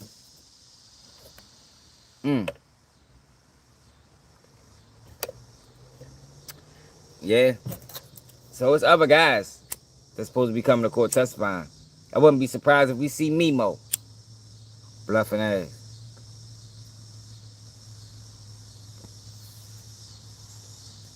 Or Lil Zayo Saba. Wouldn't be surprised. Mimo, didn't they lock Mimo up too recently? And by seeking additional warrants to search for and seize evidence related to Rico and Vicar, hereafter enterprise evidence. As the government continued its investigation, including its review of voluminous electronic records, it found significant gang enterprise evidence. So gang enterprise evidence is being used for Vicar murder. That's being used as evidence. Whenever they say it's gang enterprise evidence, that's the evidence they're trying to use to prove the Vicar charge.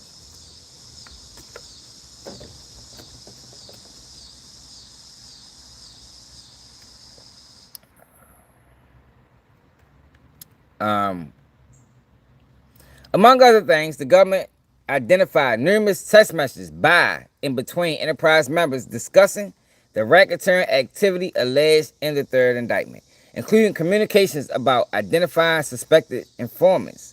Among other things, for example, in August 2023, defendant banks sent a group text message to co-conspirators and enterprise members, including defendant Wilson.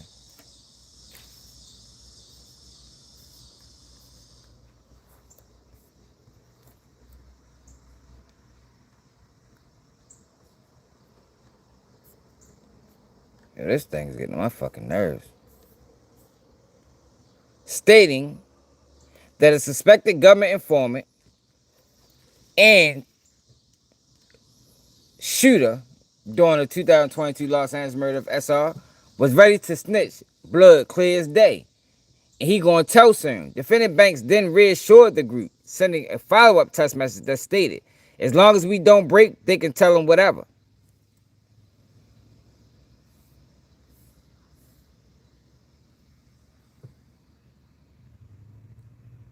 For example, in February 2025, the government sought and obtained rollback warrants to search for enterprise evidence dating back to 2019 from iCloud accounts belonging to co-conspirators 3 and 4. In September 2024, the government obtained warrants to search a social media account belonging to defendant Banks. 2 contraband devices that defendant Banks used to have unmonitored communication while incarcerated, and iCloud accounts associated with defendant Banks' contraband devices. So yeah, they got it. So they got into them. Oh, you said Mimo out on bail. So they end up getting into them Apple Watches too.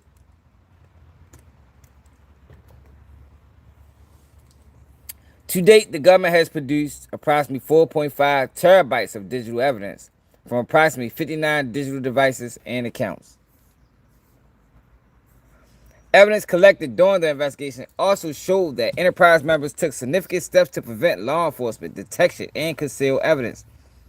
For example, in a July 2023 group text message thread between defendant Banks, co-conspirator 6, and other Banks gang enterprise members, defendant Banks instructs. Yo, they questioned Mimo about this.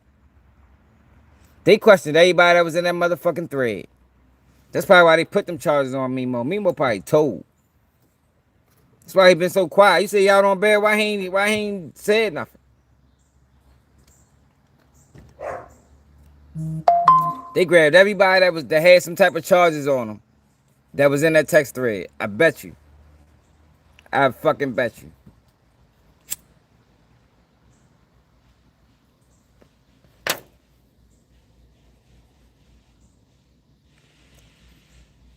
Defendant Banks instructs the group to delete the text thread and start a new one. After Co-Conspirator 6 sends a voice recorded message to the group suggesting police and Co-Conspirator 6, that's Zoo. Police had recently arrested someone and were asking about defendant Banks. So this happened more than likely in Chicago.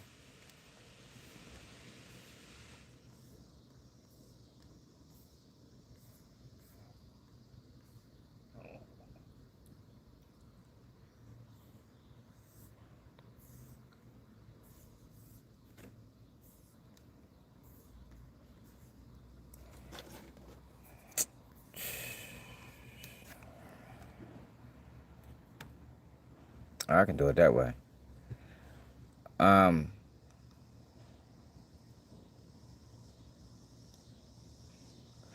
Co-Conspirator 6 and Banks Gang Enterprise members.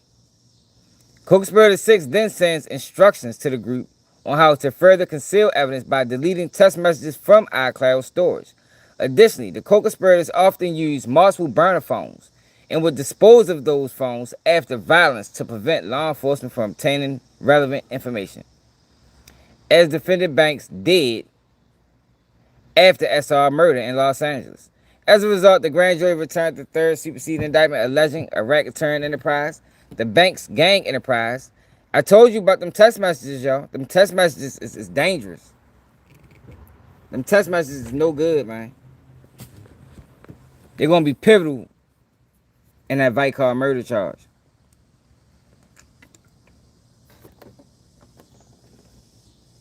As set forth in the indictment, members and associates of the gang enterprise committed violence on behalf of the enterprise, including the following: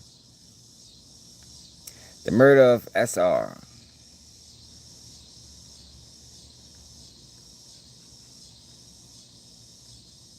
what the fuck did I say? The murder of SM in Chicago. Among other things,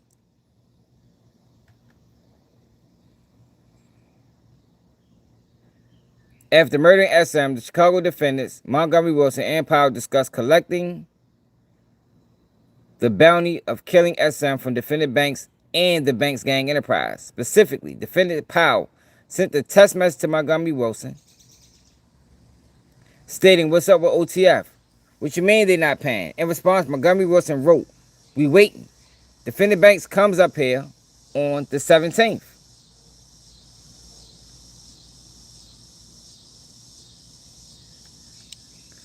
The attempted murder of AW in Atlanta on February 5th, 2019, as alleged in an indictment, the alleged attempted murder involved multiple enterprise members, including defendant Banks and DB, and began as a coordinated botched robbery attempt. The argument, defendant's sole basis for severance, is that the joinder of the Vicar charges at the August 20th trial would imperil his speedy trial rights under the Sixth Amendment. That constitutional analysis is factually and legally unsupported. Ninth Circuit law compels a joint trial on all properly joined charges in the third superseding indictment. So it's properly joined because it's a Vicar now. So it's not about individuality anymore. That's why they gotta get this tossed out. It's not about individuality no more. It's about what everybody did. Whether you was there or not, you ain't had to be there. You didn't have to know about it. That's how dirty it is.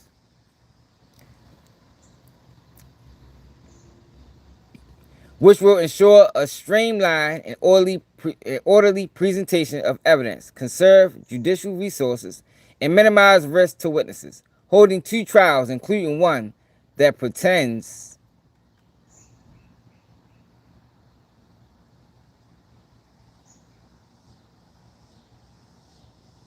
what the fuck I say?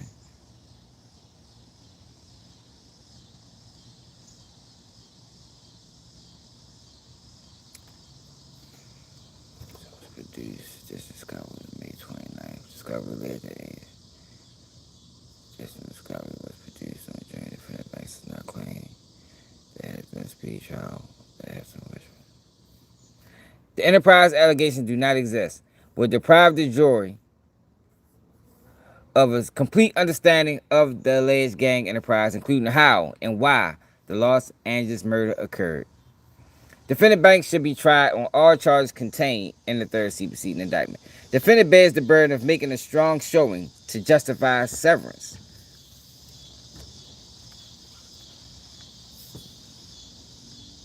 I think we pretty much got all this.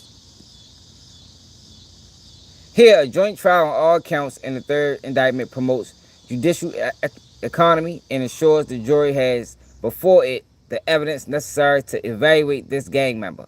As explained above, every count in the indictment incorporates the indictment's allegations regarding the racketeering enterprise. It's object in its manner and means. But even if the enterprise allegations were not incorporated into the murder for hire counts, the government's evidence, including defendants' admissions and anticipated co-conspirators' testimony to prove the murder for hire conspiracy, is the same evidence necessary to prove Vicar murder. Indeed, the Vicar murder charge wholly incorporates the Los Angeles murder for hire scheme because the Vicar purpose element is satisfied when a defendant commits murder. 1. To maintain a position within a racketeering enterprise, or 2. To receive something of peculiar value from the enterprise. Vicar statute requires proof: 1. That the criminal organization exists; 2. That the organization is a racketeering enterprise; 3. That the defendants committed a violent crime; and 4. They acted for the purpose of promoting their position in or receiving something of peculiar value from a qualifying racketeering enterprise. A joint trial here also serves another compelling purpose in minimizing the risk to witnesses who have agreed to cooperate against defendant Banks and his co-defendants. There have already been multiple threats to cooperate witnesses and their family members in this case, as well as outside spectators who have shown their willingness to violate court rules and publicly intimidate suspected witnesses. Requiring these witnesses to repeat their testimony in multiple trials, including duplicating the extra precautionary security measures court staff and the U.S. Marshals Service will undoubtedly have to take that attendant to these witnesses' travel and testimony. Strongly, what the fuck is that word? Miliates in favor of a joint trial. Yeah, this shit dirty, man.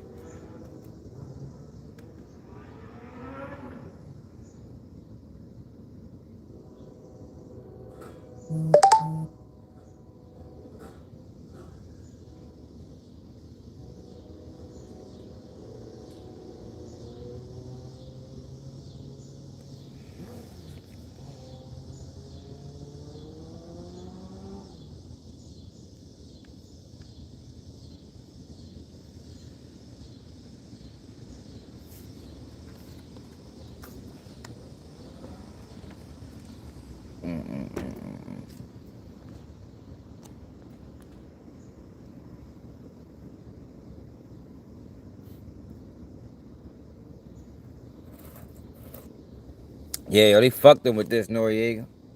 They fucked him with this indictment, man. Y'all know I've been saying the case is weak the whole time. The whole time. I've been saying this shit weak. They ain't got nothing. Then they came down with this shit. Came down with this shit. And changed everything.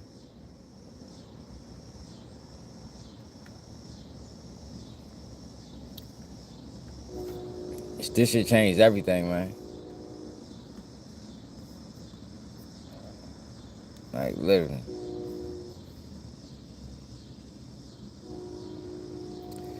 To the extent defendants believe the investigation could have proceeded faster, defendants' own conduct significantly contributed to the investigation's complexity. Defendants went to great lengths to conceal their criminality. They used coded language when discussing their criminal conduct. They used blank and disposed of blank multiple burner phones. They worked to identify and intimidate witnesses who could or would cooperate against them. And they would delete and destroy evidence that could incriminate them, as evidenced by Banks' instruction to enterprise members to delete the text thread and start a new one, after discussing someone who may have been provided information to the federal law enforcement. Additionally, defendants' argument that the government took the Chicago incident off the table when it withdrew its motion to admit it under Rule 44B breezes past material developments in that case. which contributed to the government's decision to include it as in direct evidence, not under Rule 404B. And the third superseding indictment, so basically them pleading guilty changed everything. That's what they saying, but that's not, they was on some bullshit anyway. God damn, y'all shit dumb.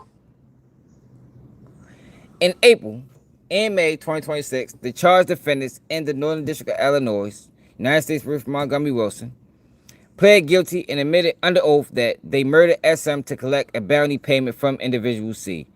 Evidence at trial will establish the murder was committed on behalf of Banks Gang Enterprise, including the text message described above, where the Chicago defendants discussed collecting the bounty payment from defendant Banks and OTF. Photographs and video files seized from the Chicago defendants' digital devices, and a jailhouse confession by one of the Chicago defendants. This evidence not only shows a similar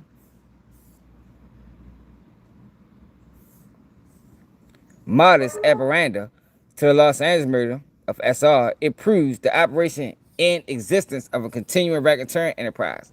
While defendant Banks may be displeased with the government's decision to supersede and include the Chicago murder of SM as direct evidence of racketeering activity, defendant's preference, the less evidence, defendant's preference that less evidence be presented against him does not amount to legal binding authority. At bottom, the government's decision to bring additional charges in the third superseding indictment was a good faith exercise of prosecutorial discretion. Since all facts, including witness safety, compel a joint trial in this case, the court should deny defendant Banks' request to sever.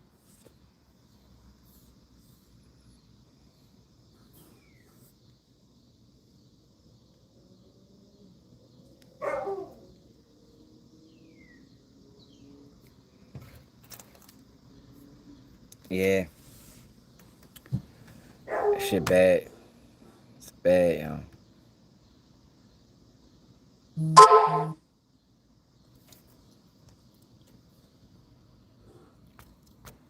It's bad. Alright, yo, so we ready to move to Karmelo Anthony, man. Sleep the Durk, man. Hope we make out somehow. For real. That Durk probably my favorite mainstream rapper. I don't want to see you go out like that. Especially when you was trying to be real with niggas. So I was going to read Karmelo Anthony paperwork, but I let Long Crime do it 'cause I'm tired of reading.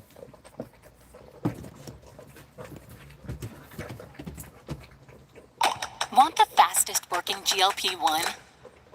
For half the price, Roe now offers FDA-approved weight loss injections cheaper. With results you can see faster. Lose 15% of your weight. Are going scorched earth on the judge who oversaw the teen's trial that ended with him being convicted of murdering fellow athlete Austin Metcalf at a track meet. He put his hands on me. I told him not to. He put his hands on me. We have the hundreds of pages of documents claiming the judge overseeing the trial made some major errors. What I say though, remember what I said? The defense and the judge, fuck the jury. I'm glad the defense team is smart. Fuck the jury, or that is not the biggest thing that happened in this trial, y'all. The biggest thing, and probably most important thing that fucked this trial up, was the fact that he didn't allow cameras in the courtroom. The fix was in from that day. And he allowed them to keep the family to keep crying in court. Like, the judge did a lot of errors, man. A lot of errors. He gonna get a new trial. Watch.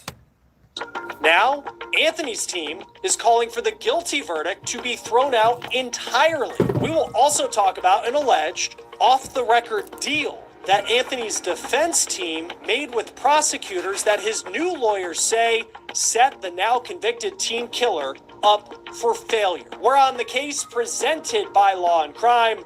I'm Chris Stewart.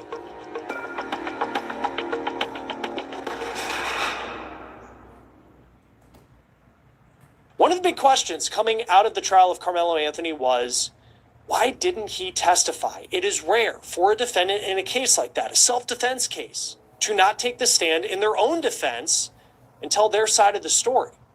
Now, Karmelo Anthony's new lawyers are shedding some light on what allegedly happened behind closed doors during the trial. It is all part of the roughly 200 pages they filed, and they make some shocking claims as they are trying to get Anthony a new trial. Here are the dozens of pages filed in court in Texas by Anthony's new legal defense team. Last month, the Stand with Karmelo Coalition announced 6 big-name Texas lawyers would be taking a fresh look at the case and trial that ended in a guilty verdict. Now, I will say you can read through these documents word for word, page for page for yourself on our Law and Crime Plus app. Just go to the Karmelo Anthony case file. But let's walk through what these documents tell us, including what the new team is claiming the judge did after the trial that shows, they say, Karmelo didn't get a fair shake.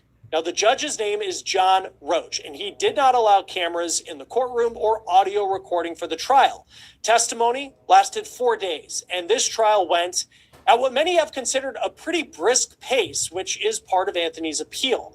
Now, I'm going to run through what happened in this case very briefly. I'm not alleged. This is the body cam video from one of the first officers who confronted Karmelo Anthony after Austin Metcalf was fatally stabbed. Anthony stabbed the fellow track star during a high school track meet in April of last year outside Dallas in Frisco, Texas.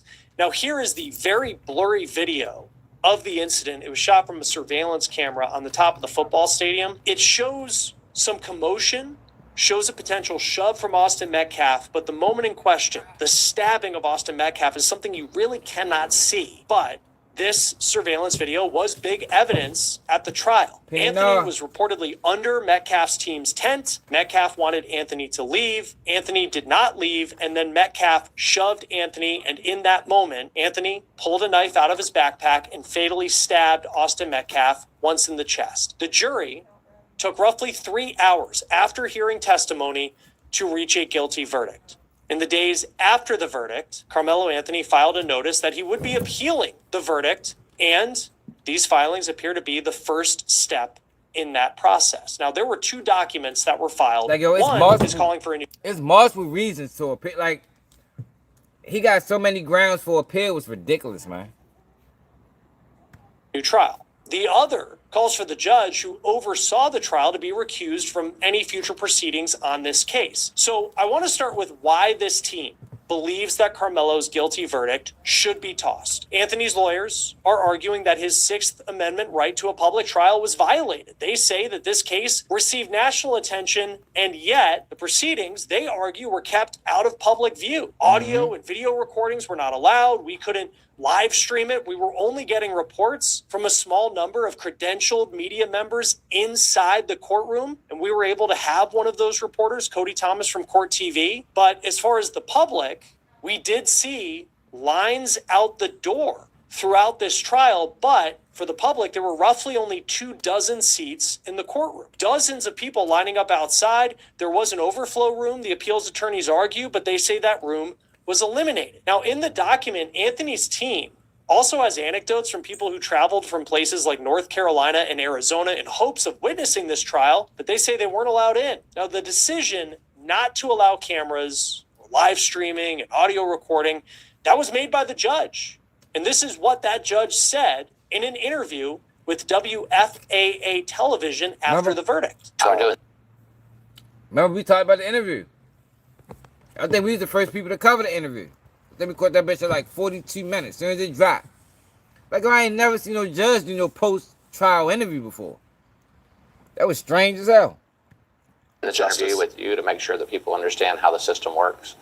And if they really wanted to, and I mean this seriously, if they wanted to, they could have stood in line with everybody else. We're going to talk more in just a moment about the issues that the Anthony team now has with Judge John Roach and what he had to say in that interview. A big part of this trial also was the fact that Karmelo Anthony didn't testify. Many people have wondered what went into that decision. If he was so scared for his life, why not tell the story on the stand?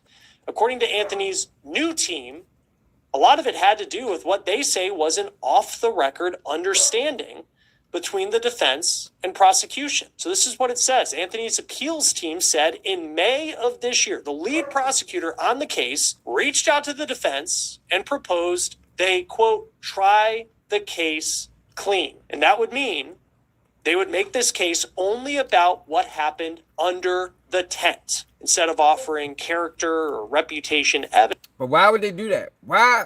Yo, it's rumors about them twins. Why would the defense agree? That's what I'm saying. He got thrown, yo.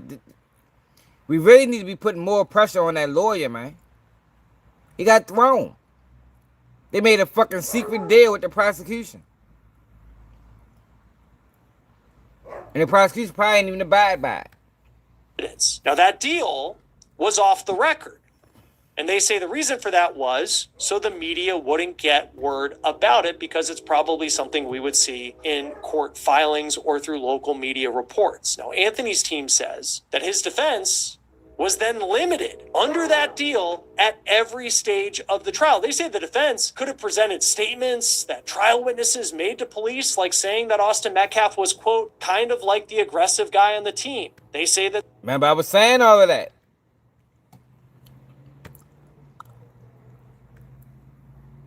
There's a student who told police that Austin would get, quote, triggered. And they also say that there's a witness who told police that Austin and his twin brother Hunter refused to be disrespected. They also say under this off-the-record agreement, the defense didn't bring any expert witnesses who could have talked about how Karmelo Anthony's epilepsy could have...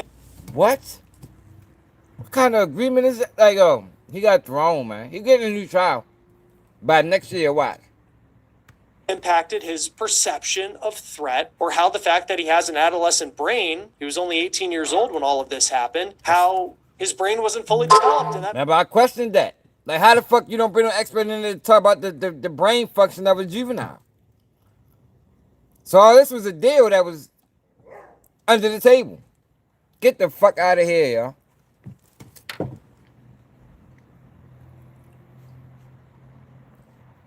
y'all.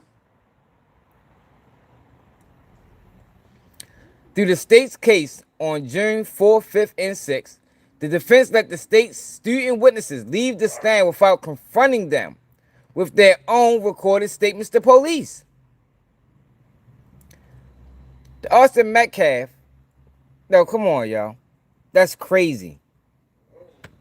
May have impacted his ability to have a fight or flight response. Now, the truth is, we don't know if that was presented. Would that have changed anything in jurors' minds? They reached a verdict after 3 hours of deliberations. Now, here is where Anthony's new team says the off-the-record deal restricted him from being able to testify because they claim that the plan was for Karmelo Anthony to testify about the altercation that he had with Austin Metcalf, and under this deal that they say exists, that he wouldn't have to worry about his character being attacked on the stand. But then they allege on June 8th, which is the second to last day of this trial, the day before Anthony would have taken the stand, the team alleges that prosecutors went back on the deal. They say that the deal never contemplated a testifying defendant, and they also claim that the defense opened the door to character testimony because in the opening statements for the defense, they mentioned that Karmelo Anthony liked to play chess, which had nothing to do with what happened under the tent. They say, quote, when the moment came for the defendant to make the most consequential decision of the trial, whether to waive his Fifth Amendment privilege to testify, the court allotted the defense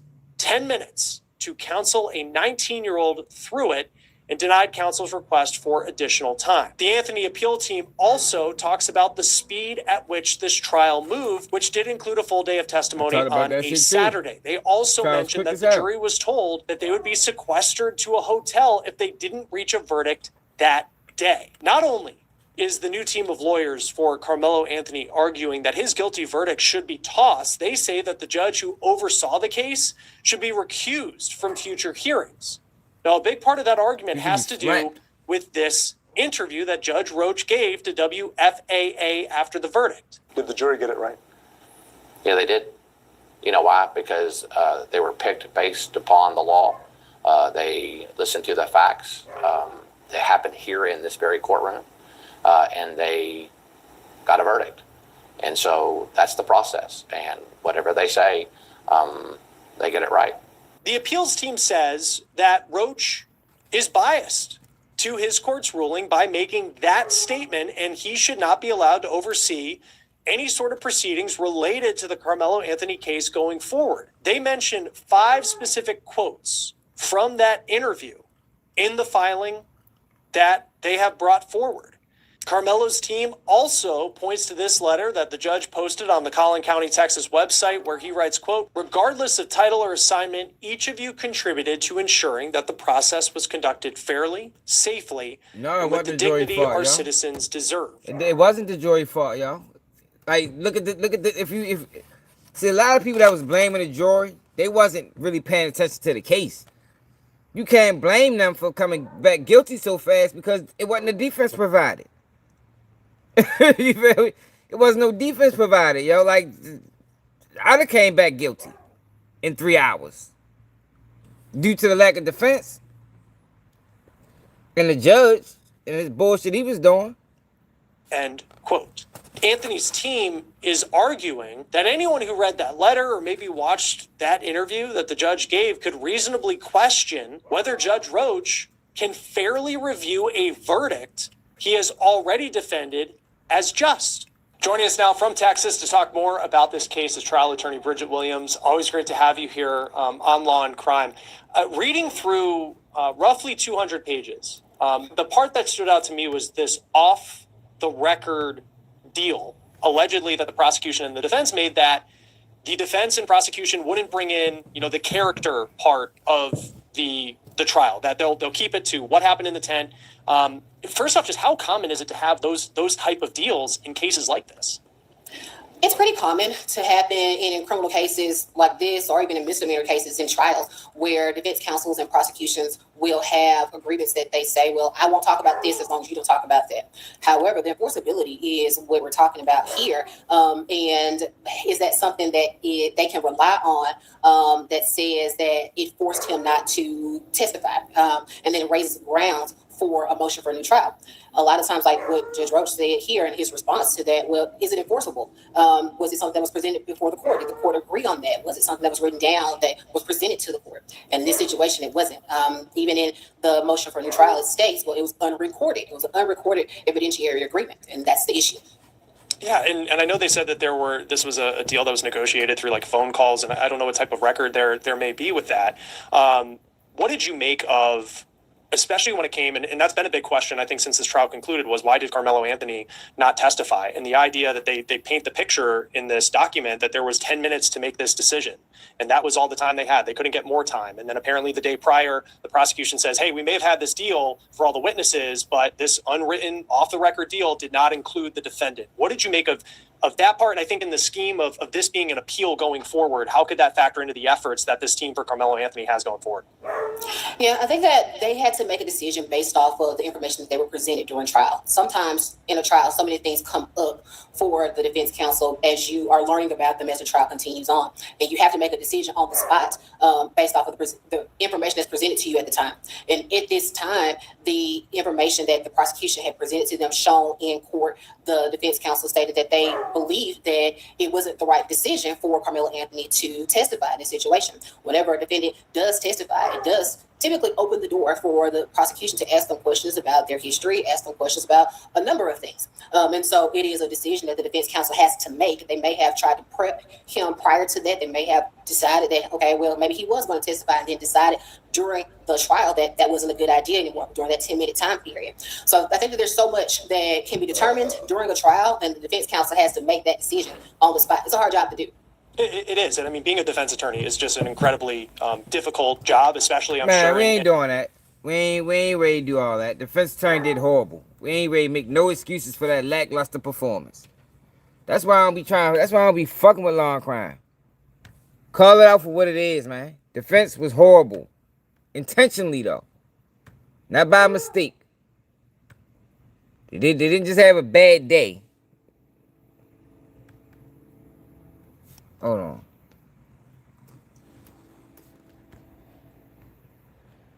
I'm gonna go to the paper with my goddamn self. Make sure they ain't missed nothing. Like, they liable to do that.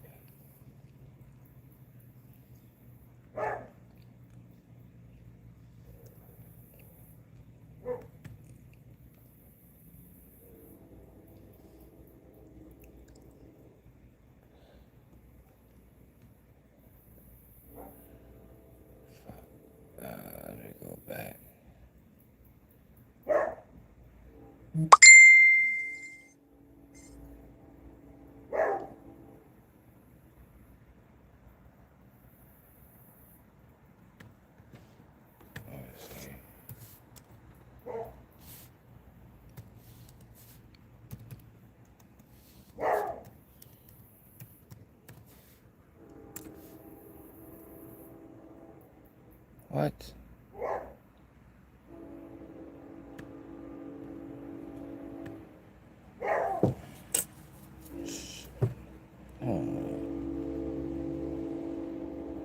I had a hard time finding everything for.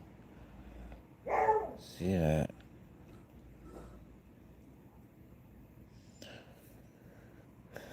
Sent that shit to my email yesterday.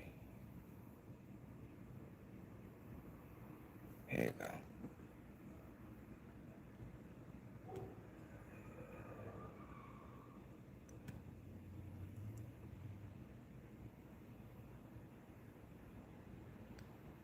Oh, here you go, right here.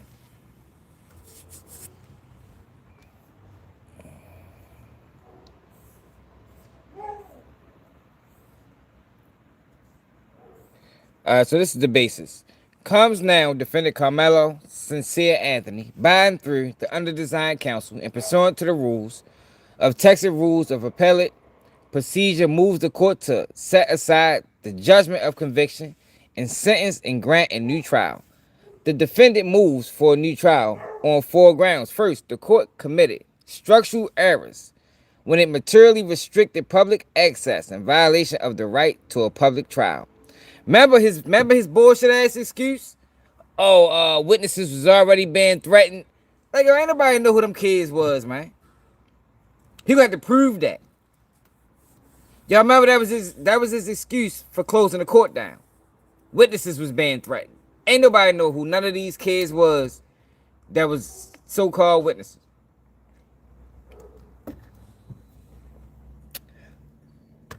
Second, the state's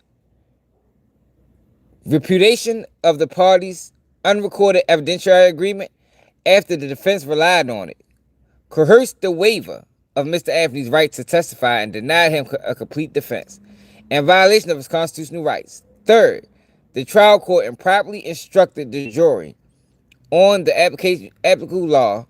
Fourth, the cumulative effect of these errors warrants a new trial in the interest of justice. What I tell y'all, man? Nothing about the jury, y'all.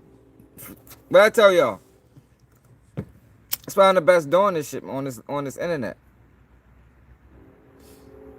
They did not file for a motion for a new trial and mention the jury at all.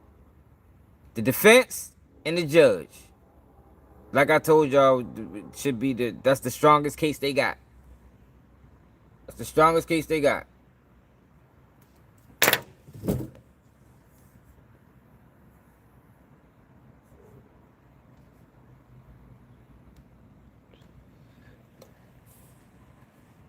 This case presents a structural public trial violation.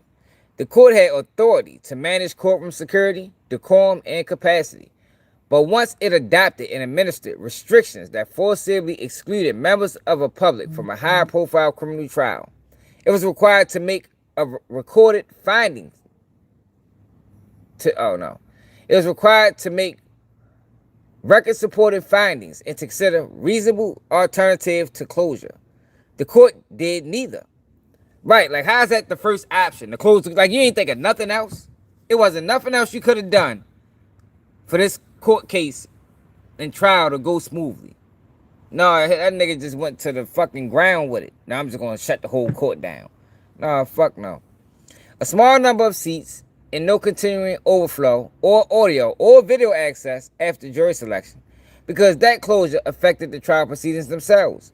And for the 3 additional grounds set out in this motion, defendant asked the court to set aside the judgment and grant a new trial and support defendants shows the following. Defendant motion for a new trial brief. Factual basis.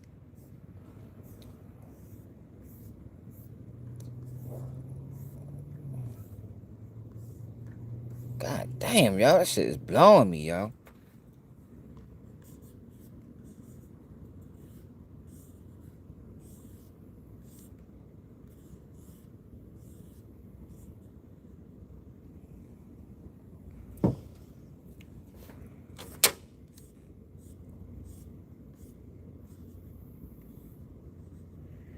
The case arises from an altercation at a high school track meet. That's 193 pages? Oh, we ain't reading all this, y'all. God damn. The defendant, Karmelo Anthony, was charged by indictment with the murder of Austin Metcalf.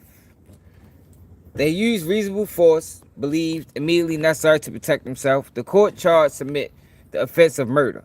The lesser included offense of manslaughter, and the law of self-defense, including the justified use of deadly force. The defendant did not testify. On June 9, 2026, the jury found the defendant guilty of murder, and the court imposed a sentence of 35 years of confinement. The case drew national attention from the outset. The court appointed a public information officer to assess with media creditailing, communication and access logistics. In practice, public and media access were administered through that process. What follows is how the access was, in fact, administered before trial, at the perimeter of the courthouse campus, and at the courtroom door after the verdict. Secrecy before trial, the gag order, chambers conferences, and no public pretrial hearings. Wow, I ain't even noticed that. So they ain't had no pretrial hearings that the public can listen to.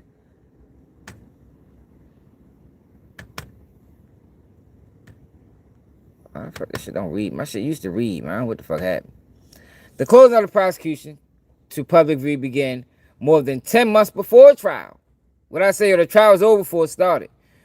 On July 28, 2025, acting state's attorney, and on no party motion, the court entered an order probating extrajudicial statements, a gag order binding the parties, their attorneys, witnesses, law enforcement personnel, courthouses and court staff, and court-appointed officials, which by its term remained in force through trial.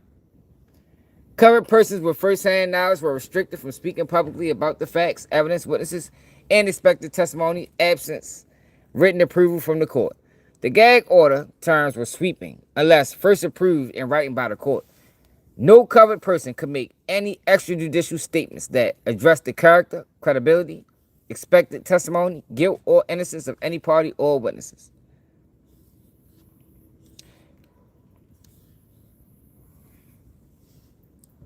Evidence anticipated to be introduced at trial, or that intends or is likely to influence public opinion or potential jurors. Restrictions expressly applicable to any public medium, including traditional news outlets and social media, and enforceable by contempt, fines, attorney discipline, and other remedies.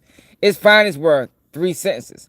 The media coverage has the potential to cause imminent and irreparable harm to the defendant's right to a fair trial.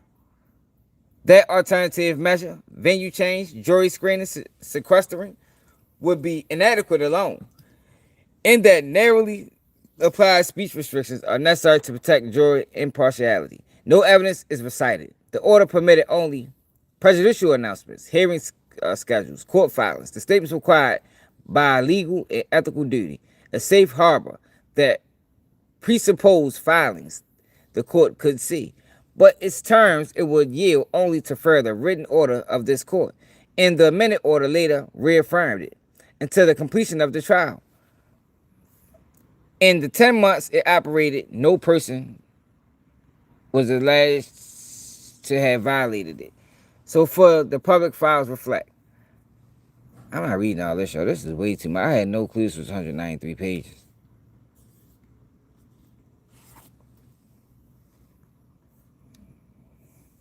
Yeah, we can't read all that, y'all. Fuck that. We're riding live for 3 hours. What we can do is skim through it, and motherfucker want to read it on a replay.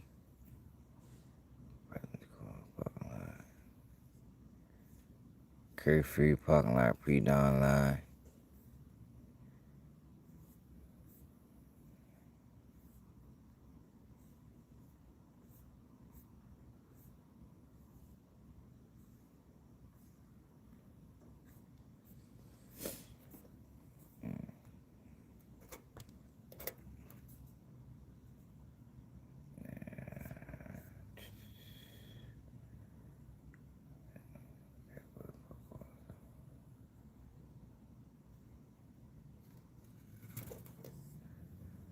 The combination existed only while no witnesses testified.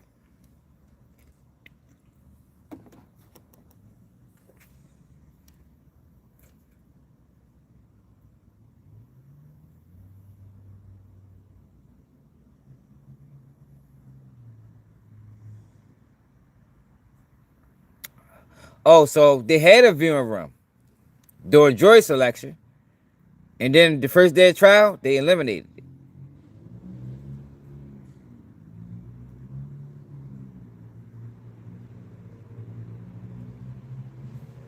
Wow. Y'all hear that? So on June 1st to the 3rd, an auxiliary viewing room accommodated the members of public who could not be seated inside. On June 4th, the first day of testimony, the room was eliminated. And on every documented day of testimony thereafter, members of the public were excluded. The accommodation existed precisely when no witnesses was testifying and vanished precisely when the evidence began. Damn. Dirt bags. These motherfuckers are dirty.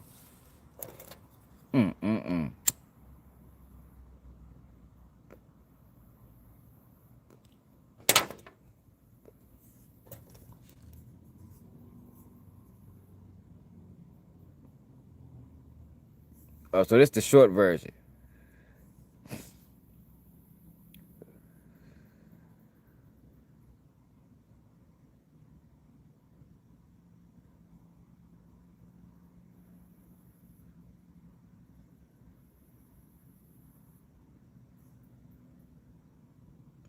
No overflow rooms, no audio, no video.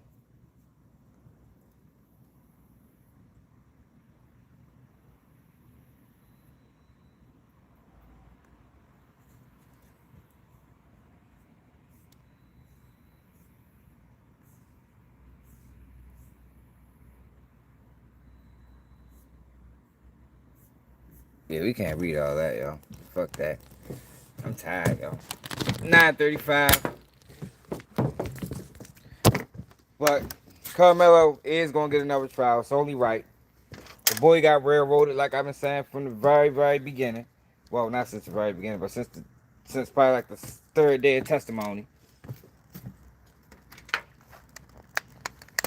And it seems like his defense team viewed the evidence and the way the court was conducted the same way I viewed it. Like going after the jury, that was gonna be a losing argument, man. Like that's why I was so pissed off when mainstream media kept pushing that shit. Like, you're not gonna win no appeal if that's the basis. Not gonna win no appeal that way, man. You talking about Collin County, man? It's a fucking. The chances are he was gonna have an all-white jury. It was a high probability rate that the jury was gonna be all white, based off the county that it happened in. So for mainstream media, you got all these so-called pundits, lawyers, and analysts to go on all these platforms saying that, making that a point of contention. I was like, I don't get that. Like, why are y'all doing that, yo? So many other factors in the case that deserves more attention and was more egregious. Start with the judge. I mean, start with the judge. Move on to the defense team. We ain't even know nothing about no underhanded deal. But shit, I can just imagine the way they was moving. But I appreciate y'all, man, cooking up. D. Johnson, what it is. Make sure you hit that like button. Make sure you share it live. It's another day. Keep with your news.